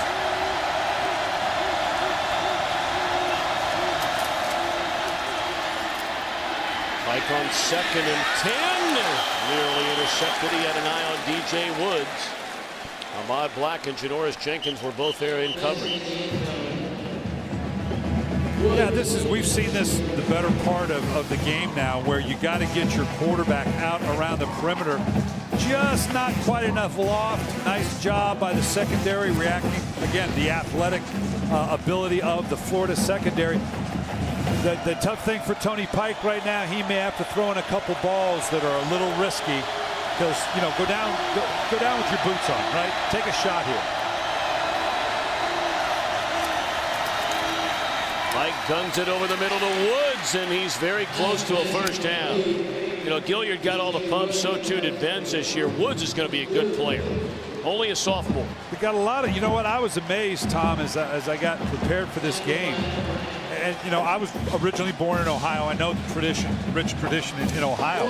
But the number of kids, 51 kids on scholarship.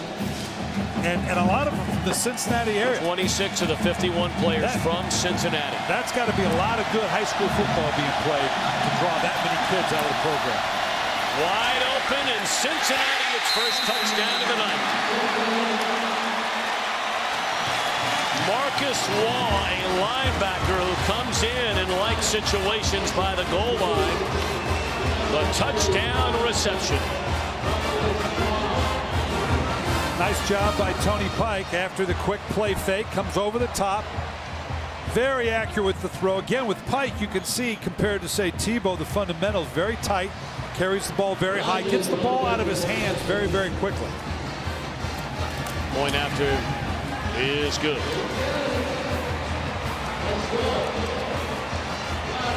Ball playing in his final game tonight out of White House, Ohio. The former fullback turned defender with a touchdown. The Allstate Sugar Bowl on Fox is sponsored by the Sierra from GMC. Never send a truck to do a Sierra's job.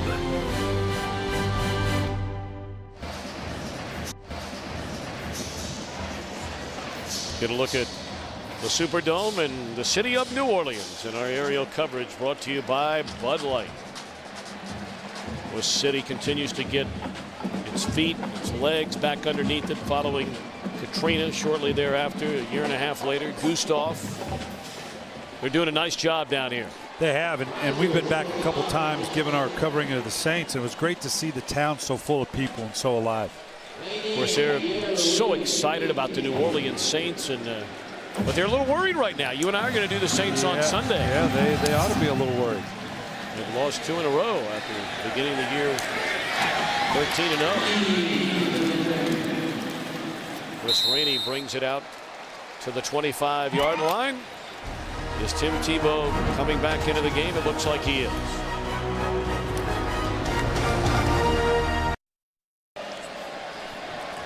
Tim Tebow all the time, our exclusive Tebow Cam.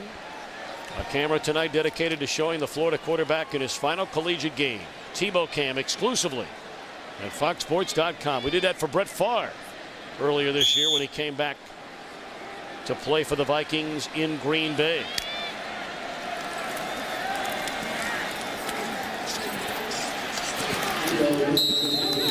That's the thing about the college game, Coach, and the difference from the pros. Not that you can't have a guy in the pros and they leave as a free agent or a rare trade, but in college, when you live in Gainesville or you live in Cincinnati, follow a program anywhere in the country, it doesn't make any difference. You get to know these guys. Tebow, you got to know him a lot faster than most others, but then 4 years later, they're gone. Well, the NFL's getting close to that. It's about a 25% attrition in the NFL anymore in terms of the turnover, so a little bit more like college in that regard. Catch made by Cooper, short of a first down. 3rd and 2 upcoming for the Gators. Tom, and as I talk about the fundamentals of Tebow, don't get me wrong here now. He does a lot of things really well. The issue, and he doesn't have to convince the NFL he can play. He just got to convince one team, one general manager, one coach that I can be that player. The question, and he will be drafted, make no mistake. The question becomes how high.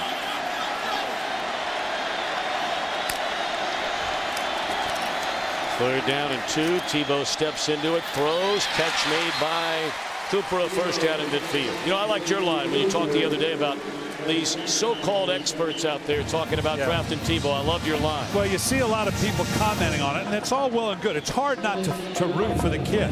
But I hear a lot of people saying, oh, boy, if I were a general manager, I'd take this kid.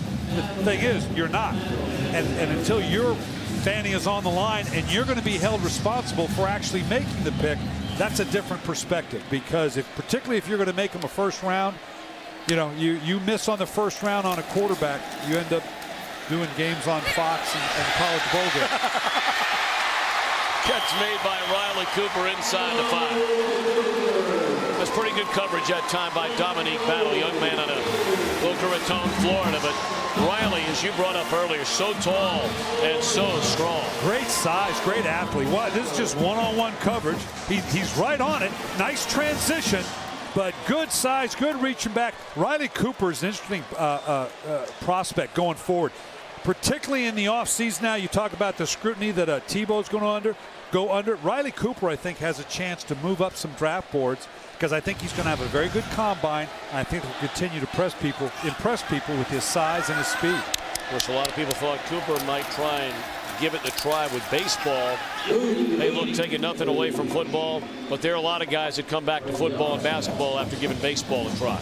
It's a whole different animal and skill set. Yeah, and how tough is life when you're a good-looking young college kid going to come out with a degree from Florida? You go pro baseball or pro football. Yeah, life's pretty good. You got it. You and I didn't quite have those options. Well, you did. I had none of them. You had the good-looking part. Really? What happened? You were the guy that was on Match Game. The old Gene Rayburn show. Don't go down that road. Tebow looking around and into the end zone.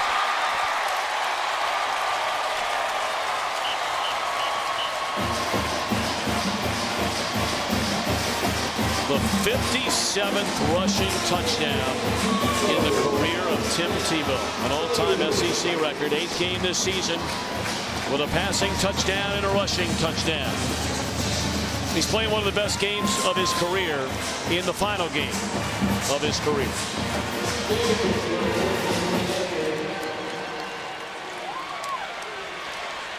Urban Meyer's obviously got to feel good about what's going on tonight, and if for no other reason, because sending off, again, you made the point, Tom, the winningest senior group in the history of the SEC. Great way for them to go out.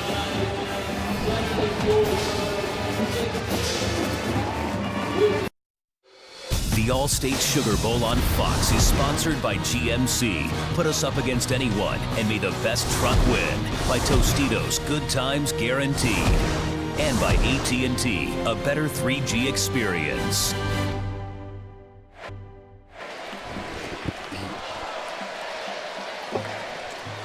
(44-10), the Gators in front. Tebow.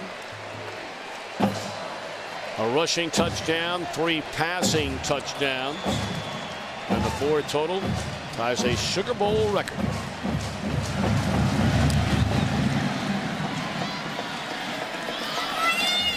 Gilliard, a yard deep in the end zone.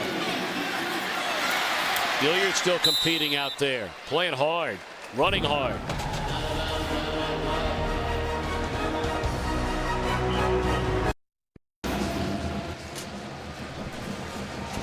Great overhead shots all night tonight, brought to you by DirecTV. If you call yourself a sports fan, you gotta get DirecTV. What's cool camera in it? Oh boy, we're normally not big league enough to get that regular. We got to put together a little pool. I'll pay to have that thing in our game. Really? Well, Lord knows you've got the glue to do it. Out to the 40-yard line, Jacob Ramsey. The glue to do it? I got to get glued into that.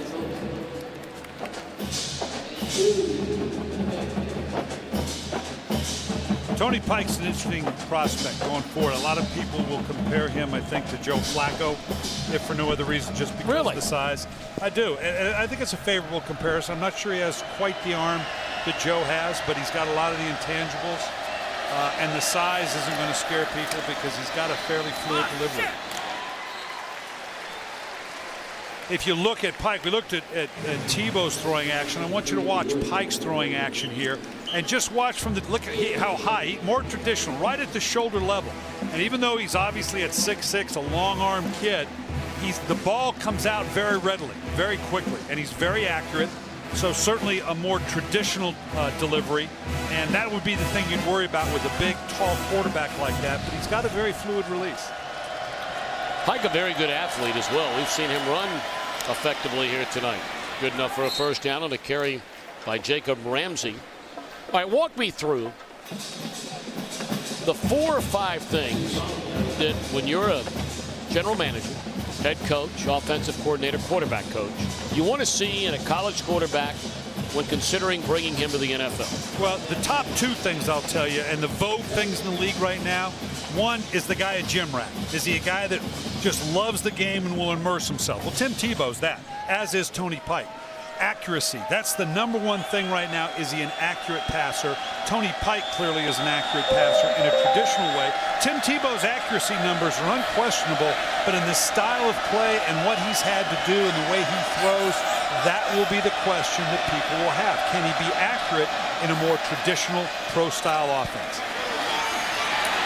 Some of the athleticism there by Pike. And nearly intercepted. All right, now, the one thing I think a lot of people at home are surprised. You talked about being a gym rat, and you talked about the accuracy. I think a lot of people are surprised you didn't say right away arm strength. And most people will tell you arm strength, if there's a list of 10 things, arm strength is going to be around 6, 7, or 8. It's obviously you have to have a certain amount of ability to throw the ball, but vision, athleticism, to use a Bill Walsh term, the full repertoire of throws. That means deep balls, short balls, throwing out into the flat. You've got to be able to make all the throws, and that's what you look at a college quarterback coming out. Is he capable of making all the throws? Incomplete with an eye on Ben Gaduling. Penalty flag down. That's against the Gators. The other thing they'll question about Tim Tebow, I will tell you, is, and this is not his fault, it's not Urban Meyer's fault, he's not in a system that is a read system. He's not had to go through progression reads. He is see it and throw it, one, maybe two guys within the read. That doesn't mean he can't do it. Ineligible downfield, number 66. Correction, number 66 on the offense. That penalty's declined. 3rd down. But Tim Tebow has not needed to do that in his current system. And so when you go to draft a guy, here's the difficulty in a nutshell for Tim Tebow. No question about the abilities, character. Can you take a guy in the first round where you have to now teach him from scratch a read progression system and change everything about his mechanics of taking a snap, dropping, and throwing the ball? That's a lot to ask. Great coverage on DJ Woods by Ahmad Black. No chance for the completion there for Tony Pike. I think we're getting at the point, though, now, do we start to see some other people on the field for Urban Meyer and the Florida Gators? When you're up 44-10, you're just now coming into the fourth quarter. Part of the great thing about a bowl game is you get a lot of young players some playing time heading into the next year. Well, we've talked a little bit about the NFL here tonight and Fox NFL Sunday, a doubleheader, final weekend of the season.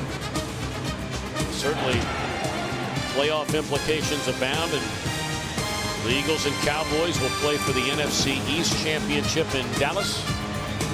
Coverage begins with a Built Ford Tough Fox NFL Sunday pregame show at noon Eastern, 9 a.m. Pacific. We've been here for about 3-4 days, Tom. How many times were you asked are the Saints going to be okay?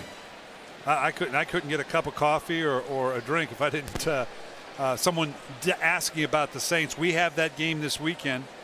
I'll be very surprised if the Saints don't play all their players and want to come out of a win against a very good physical Carolina team. Have an injured Bearcat. Tough to tell the number from where we are right here. We'll find out here in a moment.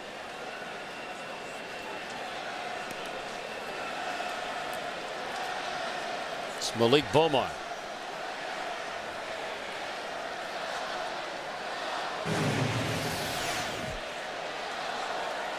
Right into here. Well, right that's in here. weak. That is weak. I mean, come on. That's 35 yards away from the ball. Besides being illegal, block in the back. Surprised Wow. it wasn't called.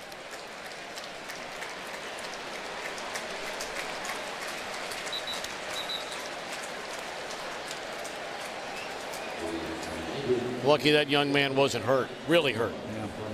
And this is the kind of thing that when a game gets like this, you worry about those things. You worry about the lack of focus. Florida taking over with that first group inside the 5-yard line.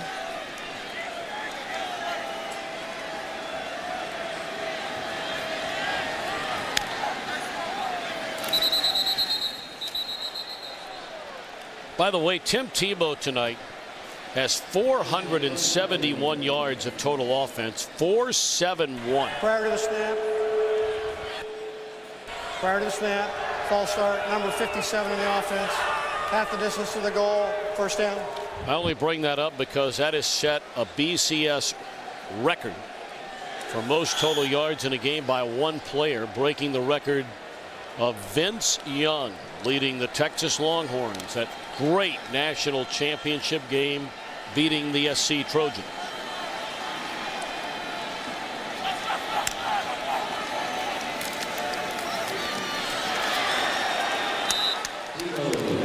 Vince Young's name, you're going to hear a lot of Vince Young's name come up with regards to Tim Tebow because of the style of play.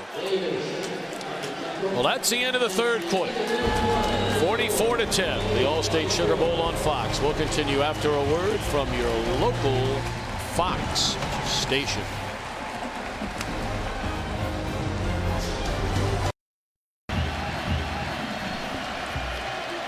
Well, the final quarter in the collegiate career of the great Tim Tebow is set to begin here in New Orleans, Louisiana at the Allstate Sugar Bowl. And now the shotgun from his own end zone with a 44-10 lead, a 2nd down and 13. And Tebow rolls, throws, incomplete.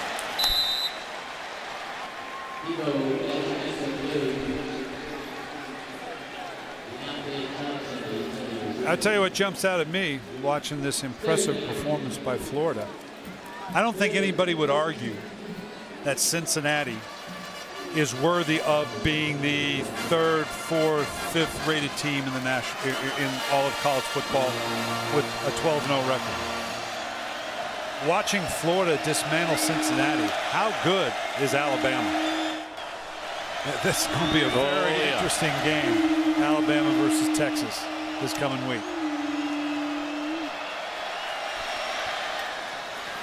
Catch made by Riley Cooper out to the 7-yard line, but Gators will punt it away. We mentioned beginning tomorrow morning, that man right there, Steve Addazio, becomes the acting head coach at the University of Florida.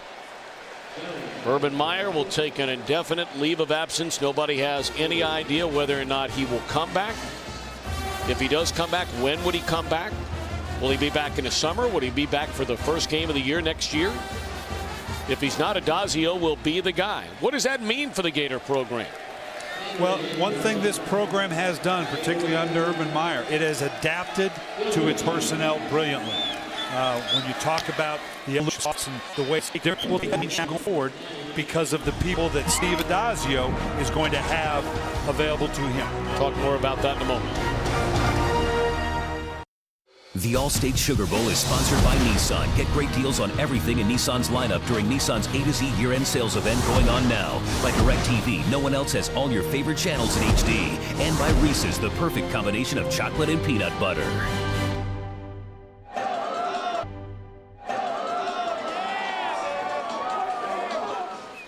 Our great overhead shots tonight brought to you by DirecTV. If you call yourself a sports fan, you got to get DirecTV. Tony Pike still in there, the senior out of Cincinnati's Reading High School.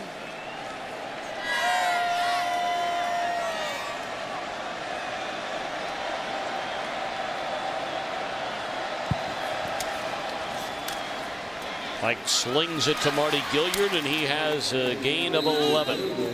Let's get back to Steve Addazio, though, very quickly. And, you know, what all this means looking ahead to for the University of Florida. They've already lost a major recruit to in-state rival Florida State since this whole Urban Meyer saga began a week ago tomorrow. Of course, they're very much in the hunt on the recruiting trail. There are still a number of big-time players that have not made commitments. In fact, there are 2 or 3 of them that the Gators are very much in the mix with, going against the likes of Ohio State and Alabama right in the final 3-4 teams.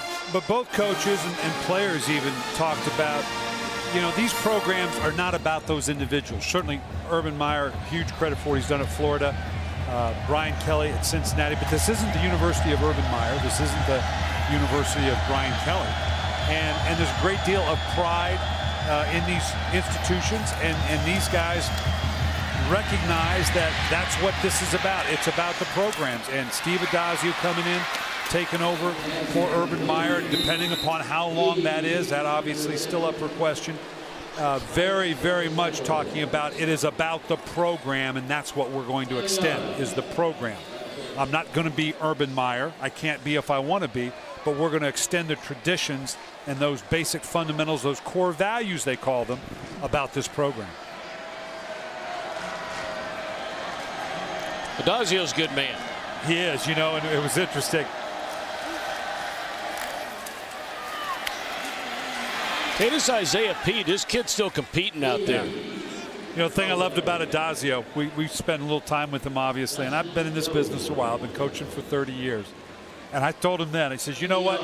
You put 100 coaches in a room with only one offensive line coach, give me 30 minutes, and I'll tell you exactly who that one is. This guy's an offensive line coach. He's going to bring a different mentality to this, and the players are going to love it.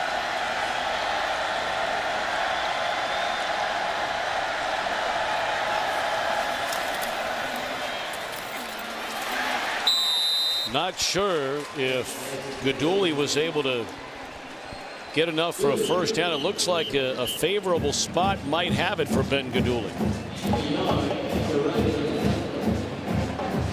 For more on Steve Adazio, let's check in with Chris Myers. Well, Tom, he's the high-energy, passionate guy that Urban Meyer leans on for pregame speeches. He lights the fire. And prior to this game, when some thought that Florida might feel this was a letdown here, coming to the Sugar Bowl instead of playing for a BCS championship, it was Adazio, as Cincinnati gets the first down. It was Adazio who put the message together hours before kickoff, and he told me that he used a military phrase which was taking care of what's directly in front of you, and that was to deal with the issues of all week about Urban Meyer. And he used a Martin Luther King quote to this team: the true measure of a man comes in time of conflict. And that message, as players told me, even in pregame warmups, it's not just what he says, it's how he says it. It's one of the reasons that Joe Adazio is Urban Meyer's guy, at least on an interim basis. No flag comes down.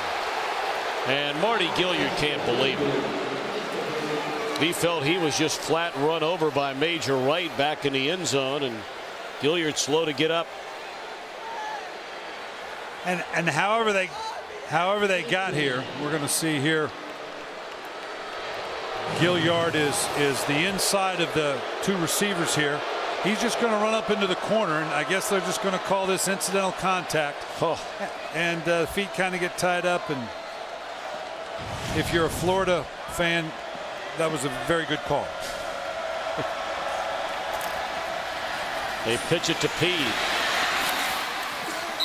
But whatever the motivation was, and there was a lot of things to motivate this team. Obviously, Tim Tebow wanting to show that we love Urban Meyer, but you know what? We want to go out on a good feeling after the devastating loss in the SEC. Remember, Alabama came in here last year and had an embarrassing, lackluster performance against the University of Utah where they got beat. You got to give the Florida Gators a great deal of credit of coming in here and staying true to the value of the game. And very impressive performance. You look very impressive, by the way, on television tonight. You're scrambling around there for a minute, but you know, you break out the three-piece suit for this All-State Sugar Bowl. This is my first college game. I've loved it. I love the college game, and my daughter gave me this tie, so I appreciate that. I'll pass that on to her. Well, you have your whole family down here with you, which has been very, very nice. We had a great time. We hope everybody had a great holiday season. I mean, just seems like a couple days ago it was Christmas, a little over a week ago now, and already rolling into the new year. We wish all of you the best year in 2010. Jeff Quinn will make his way to the University of Buffalo. We've already heard from Butch Jones tonight. Well, the difficult thing for Florida is exactly what is it. If I'm Steve Adazio, my question is, okay, I'm the head coach. We know there's some uncertainty about Urban. What does my contract say? That's going to tell you what the direction of this program and what the level of commitment and what they think Urban Meyer is going to do. I hate to say be so clinical, but follow the money. Incomplete. You know, Gator fans, they remember good times and they remember bad times not all that long ago. I mean, look, there are a lot of people, you know, very, very young people that might say, well, the Gators been rolling forever. Well, that's not the case. They have been a good program under Steve Spurrier. They became an exceptionally good program, won a national championship. Well, there were some dark days after that before Urban Meyer came around to build him back up into a top 2, 3, 4 program in America, just like USC. People think Pete Carroll's been out there winning games for, 55 years. They had some dark days at USC. But they do forget, because when the good times are rolling, you forget about those bad times. And the good, it's good news, bad news for Steve Adazio. He's taken over a 13-1 team There you go, Pike. Just a bit of an arc. Nice job. Spike's getting up and knocking it down. But good news is I'm taking over a 13-1 team. The bad news is I'm taking over a 13-1 team, and the pressures that come with that. And they love Steve Adazio. You go lose a couple games next year, you're going to find out about some of that pressure that Urban Meyer's talking about. What a catch by Armand Benz for a touchdown. I mean, Joe Hayden all over it. And Benz, a junior out of Pasadena, California, with a touchdown reception. And the 6'4" Benz used every inch of that. Here he just gets to an outside fade, kind of like the touchdown we saw earlier. Lots of ups. Nice job. That was a back shoulder throw, good and high. Got the right foot down. Good, strong hands. We saw a couple drop balls earlier in the day that needed that strength coming down with the ball. Very impressive catch by Armand Benz. Point after is good by Jake Rogers. Still a long way to go in New Orleans. 44-17 Florida. The All-State Sugar Bowl on Fox is sponsored by Allstate, proud sponsor of college football and the All-State Sugar Bowl. Are you in good hands?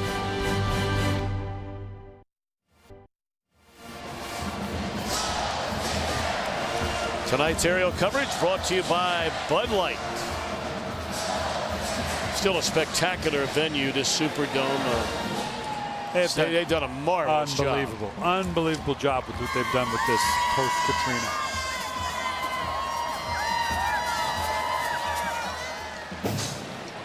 Well, you know, Fox will be right here in a couple of weeks. Saints will have home field advantage throughout the NFC playoffs as long as they're in them. So in 2 weeks, they'll be playing right here. Against who? We don't know. Bouncing ball picked up by Rainey. And he's out to the 35.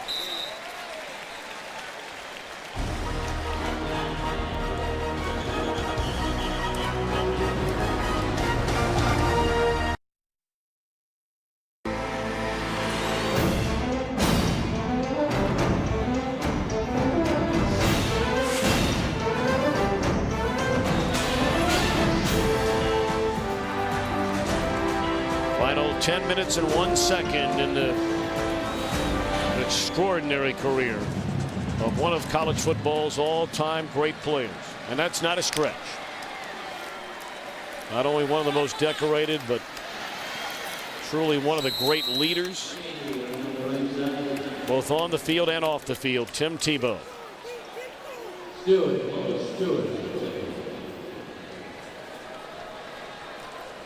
Well, the question is, are they going to empty that out on Urban Meyer? I was on my Super Bowl run. I told our security guard to go out and empty out all the Gatorade containers. Why? Because it was cold in Tampa that night. Oh, come on. And I wanted to stay dry. Tebow, a big run, and barrels his way to the Bearcats' 48. He has set an all-time BCS game record for total yards. Sit on 29 of 33, 442 yards, 3 touchdowns passing. Has run for 49 yards, including a touchdown. The Nissan dual threat, Tim Tebow. Brought to you by Nissan Maxima, where the sophistication of a sedan and the performance of a sports car come together as one. Rainey wide open. Run out of bounds at the 18-yard line. Now, some might ask, is this running it up? You're ahead 44-17 and still throwing the football. It's a legitimate question. Some may not want to hear it, but it's a legitimate question. Well, I've been on both ends of this equation, and you're never going to throw up the white flag. And I've certainly, like anybody, has been accused of running the score up. And, I don't know how you do that. I don't know how you can't take a knee for the last 10 minutes. 475 passing yards for Tim Tebow, a new Sugar Bowl record. And you almost get the feeling on this drive, perhaps Urban Meyer displaying the talents of this young man, Tim Tebow, out of Nice High School outside of Jacksonville, Florida. Well documented, son of a preacher. Was born in the Philippines, of course, was Tim Tebow, and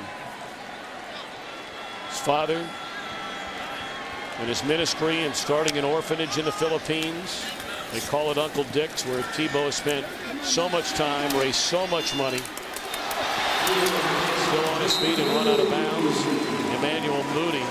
Tebow has helped raise more than $300,000 while in Florida, which has enabled children to get in their own beds, drink clean water, give them food to eat.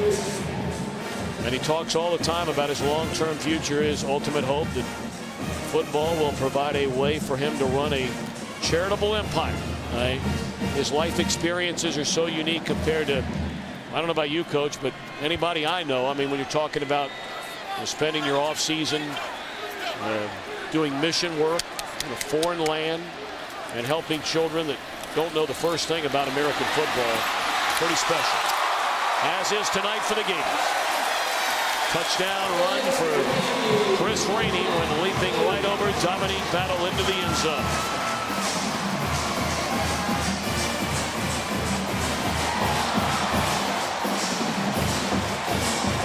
Now there again, just the speed option going down. You can pick your poison. We can take Tim Tebow. I can take care of Rainey on the outside. Nice athletic move. Falling over the top. That thing, he had some hang time there now. He could have dunked the ball on the way down.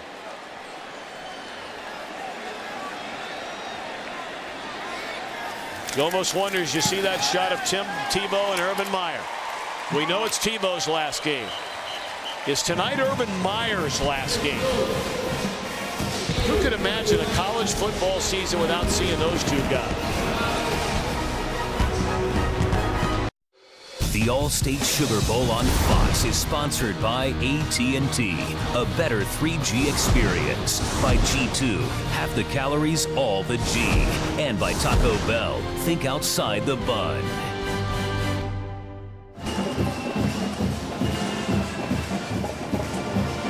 (51-17), Florida in front.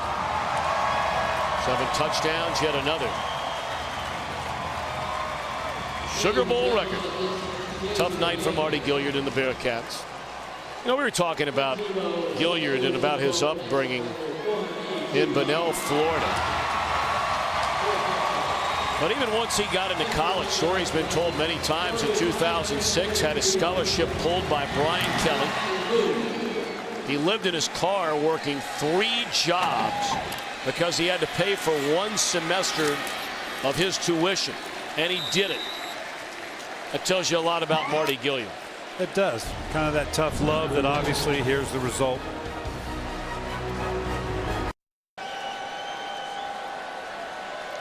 Celebration beginning on the Florida sideline, although this one has been in check for quite a while. Travis Kelce comes into the game for the first time, redshirt freshman. His brother is the starting left guard. Kelce, a great high school quarterback, and they use him in that wildcat formation. He's also their number 3 tight end. I hear they're staying in it. Florida with a win. Yeah, just finish it out. You know, just keep playing, keep utilizing the full game plan. Florida with a win tonight. As they give it to Pede, come back to Pike. He's going to throw for Marty Gilliard. And he couldn't hang on. The Gators will become the first team in FBS history, that's Division 1A college football, to win 13 games in back-to-back years. Penalty flag came in down there, by the way. Looked like Wandy Pierre-Louis made contact with Mr. Gilliard. And what makes that back-to-back 13-win seasons? That's in the SEC. That's a hard thing to do now. given that caliber. Personal foul, face mask, number 4 on the defense. 15-yard penalty from the previous spot, first down.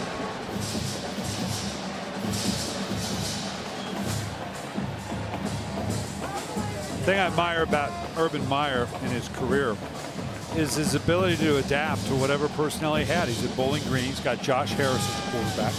And they basically ran the speed option, give her pitch. Gets to Utah, has a different type of athlete. Alex Smith adds another component to it. More orchestrated down the field. And then he comes to Florida and has a Tim Tebow and adds a whole other dimension to it. John Goebel for an 8-yard gain. Carlos Dunlap rolling around in pain for the Gators, and he'll limp off to the sideline. Hopefully he's okay.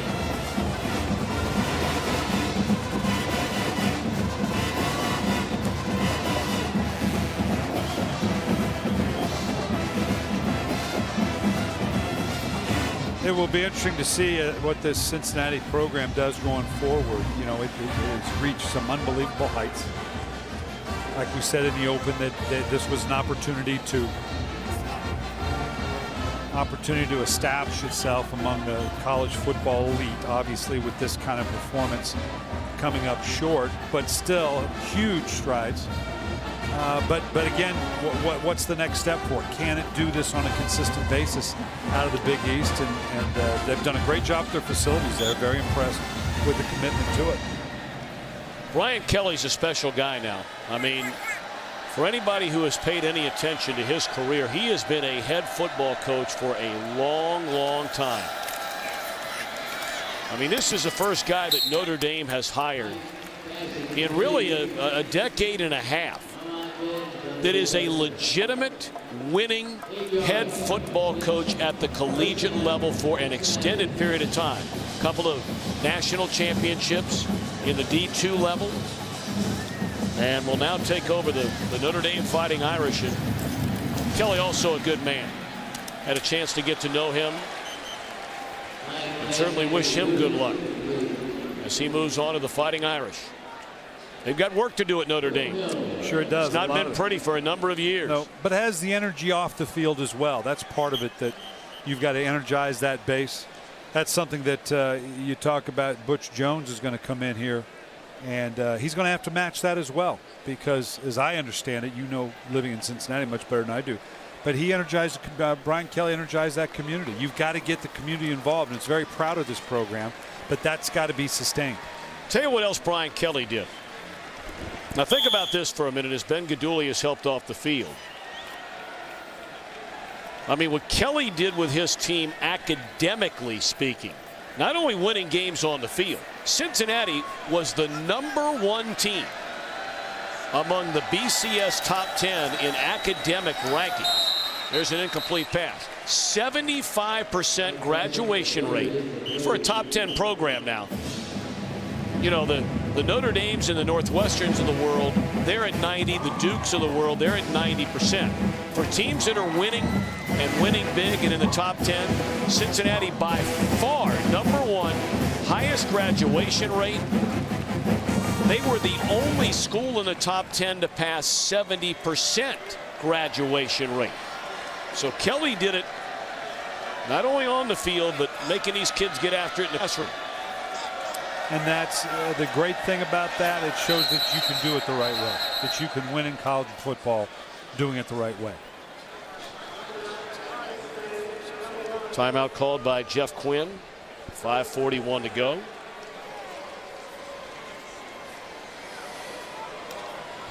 Well, we still have 3 more games coming your way right here on Fox in our Bowl Bash. It begins tomorrow.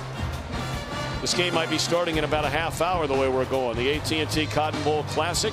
Then on Monday, the Tostitos Fiesta Bowl. Pair of unbeatens there. Then the FedEx Orange Bowl. Bowl Bash continues tomorrow, 2 Eastern, 11 Pacific, only on Fox. Brian, I know this was your first college game, and you know, for those of us at Fox that have been fortunate enough and blessed enough to be a part of this BCS coverage, we lose the rights to the coverage of the BCS at the end of this bowl season, and certainly has been a great honor to have the opportunity to to be a part of it. College football is a great game.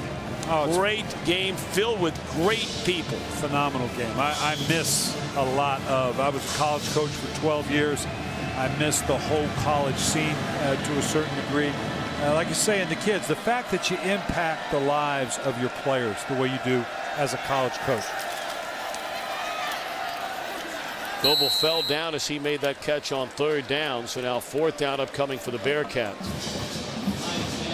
I got to tell you, though, again, I'm old school enough. It still feels odd. And I grew up with the road, you know, you watching football all day on New Year's Day, you know, and the Cotton Bowl, and you'd watch the Gator Bowl, and you'd have the Sugar Bowl, and of course the Rose Bowl. And that we still got a lot more bowls still to go after New Year's Day. That, I don't know, still feels odd. It does, you're right. 4th down and 9 for Pike and the Bearcats.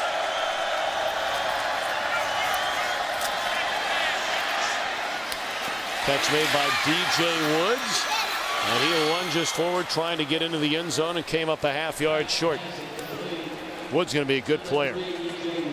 They've got some players coming back, a lot of them. Well, both schools have quarterbacks, established quarterbacks. John Brantley filling in for Tebow at Florida, and then Zach Calora. So we thought we might see a little bit tonight, maybe under different circumstances. So both these programs at least have some experience coming back at that key position. Flags blow it dead before the snap of the football. Prior to the snap, timeout, Florida, number 1.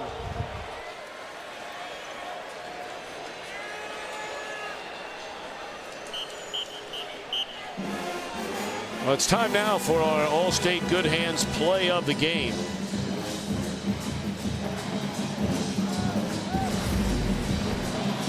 Eighty-yard touchdown pass, season-long touchdown pass thrown by Tebow to his roommate Riley Cooper.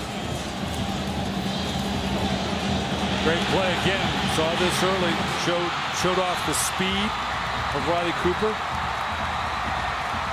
Great throw by Tim Tebow. Kind of started the floodgates, really. Not that the game was ever really close, but that one kind of broke the back of Cincinnati early in terms of it being a big play.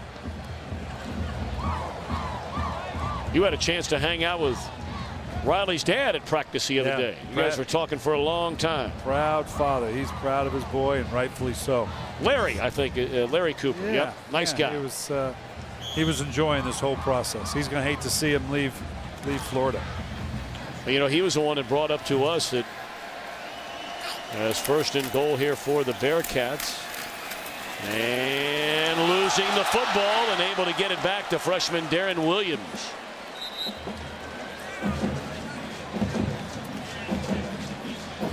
But he was the one that reminded us this is the first time, and we asked Urban Meyer about it, first time that Urban Meyer has been in one place long enough to have recruited a class and been there to see that class graduate. You've got a number of redshirt freshmen that were here that were recruited by Ron Zook, but these 4-year seniors, 4th-year seniors, were entirely recruited by Urban Meyer. And now he'll say goodbye to those young people after the game tonight. In the end zone, a touchdown for Kazim Ali.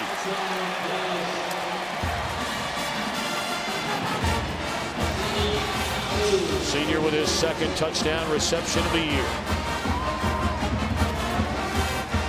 Nice job of Tony Pike getting away from a little pressure, sense of what's going on around him. Breathing down on the back of it. Nice touch, catchable ball. Love the fact that these kids just finish it out. They look up there, they see what the scoreboard is. And 51-23, it's not that, it hasn't been that close. They're just finishing out the string. NFL could learn a little bit, maybe. Finishing out the string. Playing to the end. Giving your best effort. Playing everybody you have. What are you saying?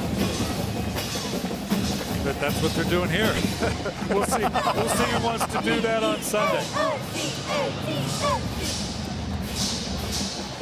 51-24. The senior class class we talked about, recruited by Urban Meyer and his staff, winningest in SEC history, would go to 48-7 with a win tonight. Won 2 SEC championships, 2 national championships. And Urban talked about that. That was important to him. I think that was the hook he put on these players early. Was, guys, you're the winningest senior class in the history of the SEC. You've got to finish strong. And you could tell that because we heard that back from a number of the players. And when you start to hear that back from the players that you originally heard from the coach, you know that your message is getting through.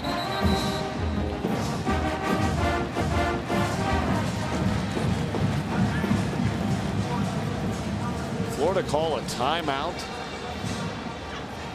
I think the Gators did call a timeout. Time now for the All-State good hands play of the game. Armand bends. Real nice catch on a real nice throw. Beautiful grab. Beautiful grab. Used every bit of that 6'4", like I said. Nice job getting that right foot down.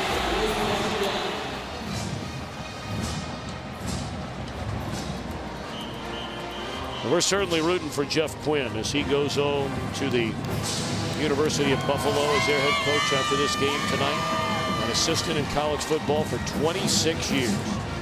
21 of those seasons alongside Brian Kelly. He's still one of 1 finalist for the 2009 Broyles Award, which is given to the nation's top assistant coach. He too, an offensive line coach. Yep. Ascend this position. You don't see that a lot. But just like Steve Adazio, a line coach that now has an opportunity to become a head coach. Rainey from the 8-yard line. And out to the 30. So here we are in the final minutes. In the collegiate career of Tim Tebow, we remember him in '06 when he backed up Chris Leak, helped the Gators to a national title, his first rushing touchdown, his first passing touchdown. Then as a sophomore, first ever to win the Heisman Trophy. As a junior, a second national championship. After that response and a loss to Ole Miss with his promise speech.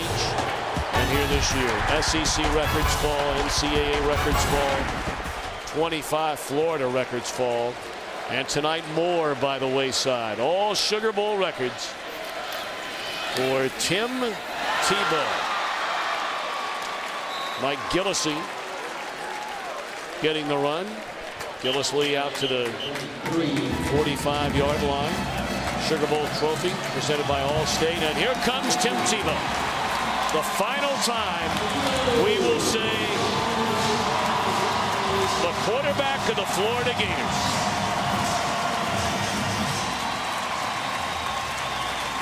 And you know the tears are coming.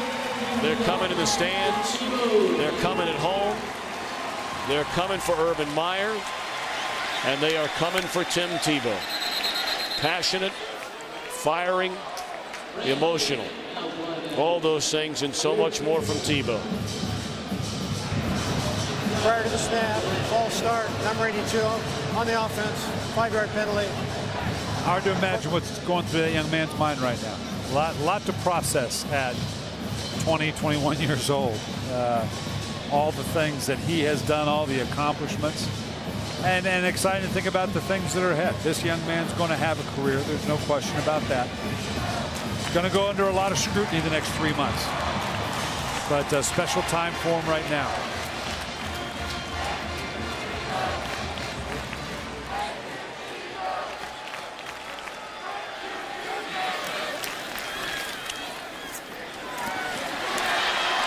Breaking into the open field is Gillislee inside the 15 and tackled at the 10.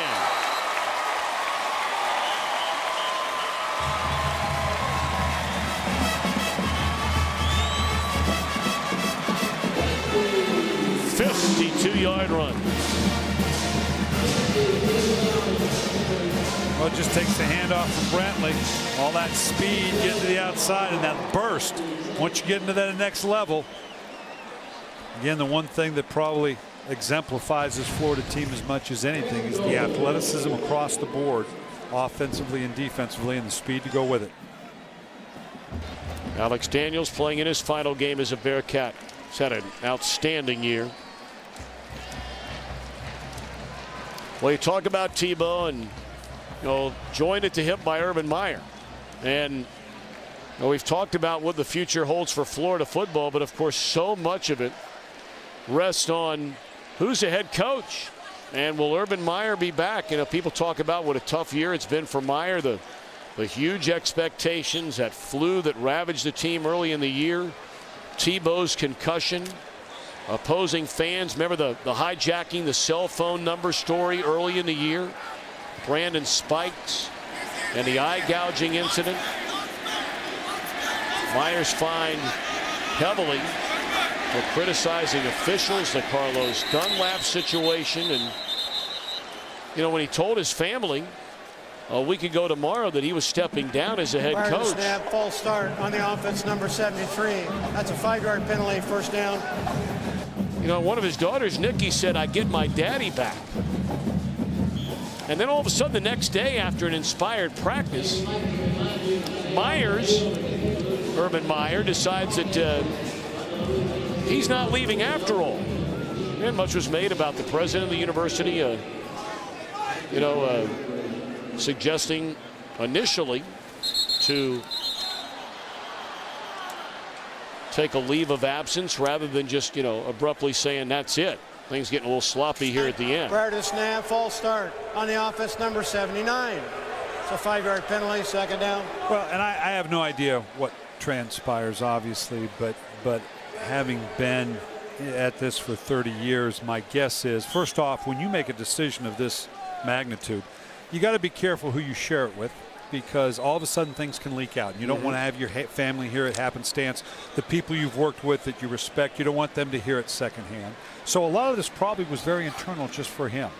And then once the decision was made or thought to be made, there are repercussions to it all for the program. What's going to happen to his assistants? Does the university want to reach out and bring somebody else in? And Urban Meyer is very much one to consider his assistant coaches. It's not just the head coach that affected. And I'm sure he's leaving for very genuine reasons, although I'm always reminded of, Coach told me a long time ago, he says the only guys that can afford to burn out are head coaches, because they're the ones that make enough. Assistant coaches can't. We don't make enough money. But the reasons he's going are going to be very genuine and very real. Well, they got him with a water bucket. You saw him sneaking up behind him. And they got him. He's happy to get wet, though, I promise you. But I think, to get back to the point I was making earlier, I think some of it, too, Tom, is the fact that here you're going to see the drenching.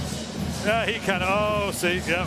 But I tell you what, that is a cold dude when you're really not ready. I can promise you. It's great, but it is cold. How do you know? You're the guy that avoided it all. No. They actually did get it done. Okay. All right. But I will tell you, he very much cares about this university, cares about his coaches, and I'm not sure what transpired, and we'll find out exactly how it pans out. Was an extension of, okay, wait a minute, now I need to step back and make sure that these other people are taken care of, that the university truly wants to point this in the right direction. Well, there's still something to be written here.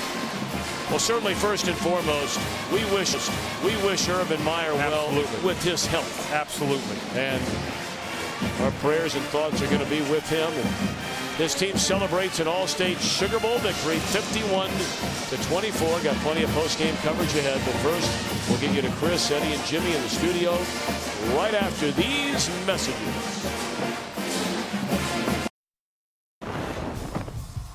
Well, it was definitely the end of one era in Gainesville, Florida, but perhaps two. Tim Tebow and Urban Meyer sharing a special moment as they take care of Cincinnati 51-24 at the All-State Sugar Bowl. Hi, everybody, and welcome back inside the Fox Network Center alongside Jimmy Johnson and Eddie George. I'm Chris Rose, and, well, Tim Tebow partied college football the right way tonight. Well, I think people should keep this memory down, because they've watched one of the great players of all time in college football.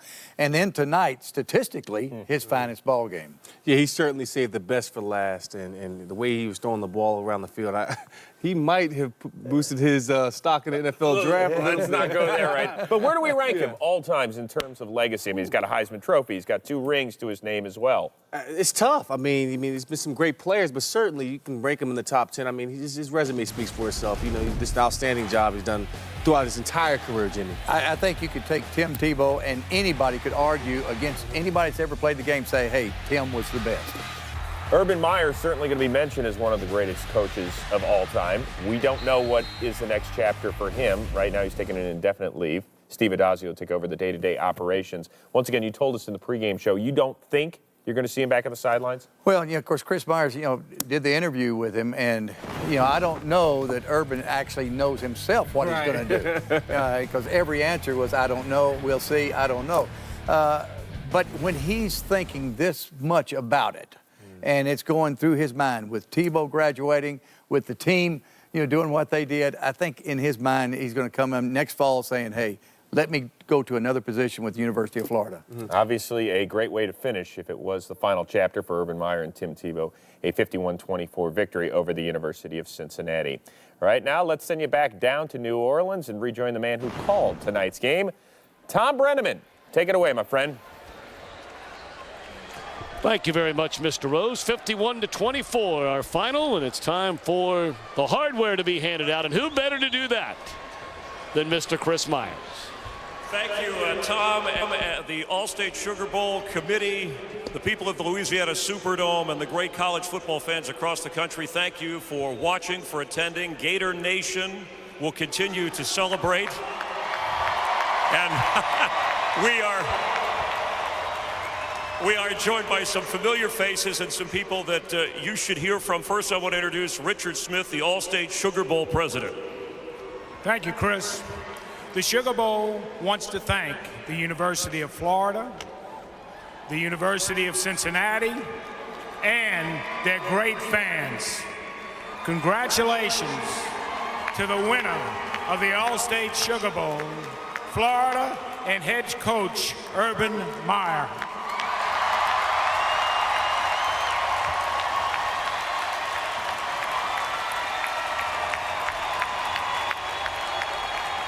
And with his lovely wife, Shelley, Tom Wilson is here, Chairman, President, and Chief Executive Officer of Allstate, to actually hand the trophy over.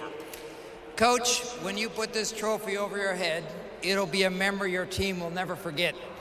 At the same time, you've created memories for millions of fans that remind us of all the great things in America. Those memories are wins that keep on giving. Congratulations on a great year. Sugar Bowl champions, the Florida Gators. Urban Meyer, back-to-back 13-win seasons. It's never been done before in Division I FBS college football history. Coach, another tremendous season. Let's first just talk about the performance tonight by your team, especially your seniors. Well, a special thank you to the All-State Sugar Bowl. It's first-class bowl. It's my first experience here, and they treated us great. But most importantly, I want to thank the most successful senior class in the history of the Southeastern Conference. They gave us a great run.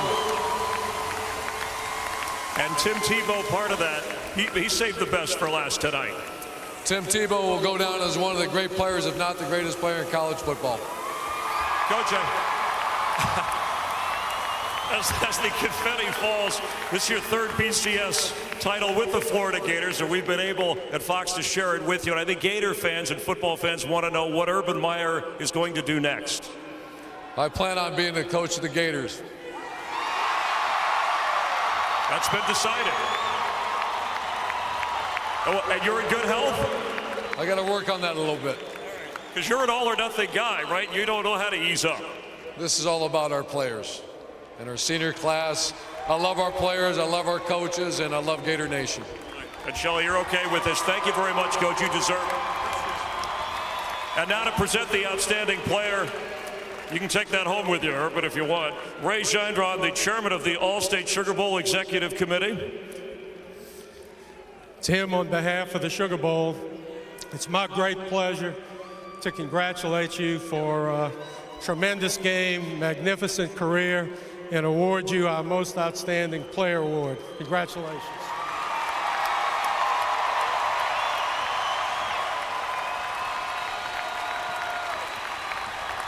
All right, Tim, 533 total yards, Sugar Bowl, BCS Bowl records, but you wrap up a brilliant career. You just heard Urban Meyer. Just your thoughts at this moment to share with Gator Nation. Well, wow. First of all, I just want to thank my Lord and Savior, Jesus Christ, who is the reason that we're all here. I'd like to thank my teammates and coaches. I love them all. This has been the best 4 years of my life. Thank you, guys. What did it mean, Tim, that this was your last game as a Florida Gator? Well, we wanted to end it on a good note, and it was very special to go out with these seniors and the coaching staff and you fans. It was extremely special for all of us. One of the greatest players, if not the greatest, in the history of college football with a lot of memories. This one has to rank up there. What comes to mind as you walk away? Well, what comes to mind is my teammates and coaches. And last, before I get off here, I want to thank the coaches and you fans and everybody. But lastly, I want to thank Coach Meyer for what you've done. Coach, thank you for making me a Gator. I love you. That's maybe the best handoff of the night. All right, congratulations, Tim Tebow, Urban Meyer, the Florida Gators, the All-State Sugar Bowl. A tremendous performance on a very emotional night. Send it back upstairs to Tom Brenneman. Come on up here. You're all welcome to come on up. All right, Chris, thank you very much. Tonight's game produced by Jeff Cowan, directed by Bill Webb, our associate director, Eric Billigmeyer, and our broadcast associates, Andy Cavanaugh and Brady Ritchie. The technical producer is Dan Rotante, and our technical director, Jonathan Evans. The senior producer at Fox Sports is Bill Brown. The executive producers are Ed Gorn and David Hill. And we thank Scott Snyder and Tom Barbary up here in the booth for all their hard work. So the All-State Sugar Bowl wraps up from New Orleans, and the college football world says goodbye to Tim Tebow on a record-breaking night for him in the Gators' 51-24 win. For Brian Billick, Chris Myers, and our entire Fox crew, Happy New Year, everybody. Guys are still standing by in the studios in Los Angeles with more. You're watching the BCS Bowl Bash on Fox. Well, the Bowl Bash continues on Saturday with the AT&T Cotton Bowl Classic as Okie State takes on Ole Miss. Both teams looking to end their season with a win. Our coverage of the AT&T Cotton Bowl Classic begins at 2 Eastern, 11 a.m. Pacific in high def on Fox. And then Monday, it's the Tostitos Fiesta Bowl. Boise State, unbeaten, taking on TCU. Both teams looking to complete an undefeated season. Coverage begins at 7:30 Eastern, 4:30 Pacific, once again in high def, right here on Fox. And we are looking forward to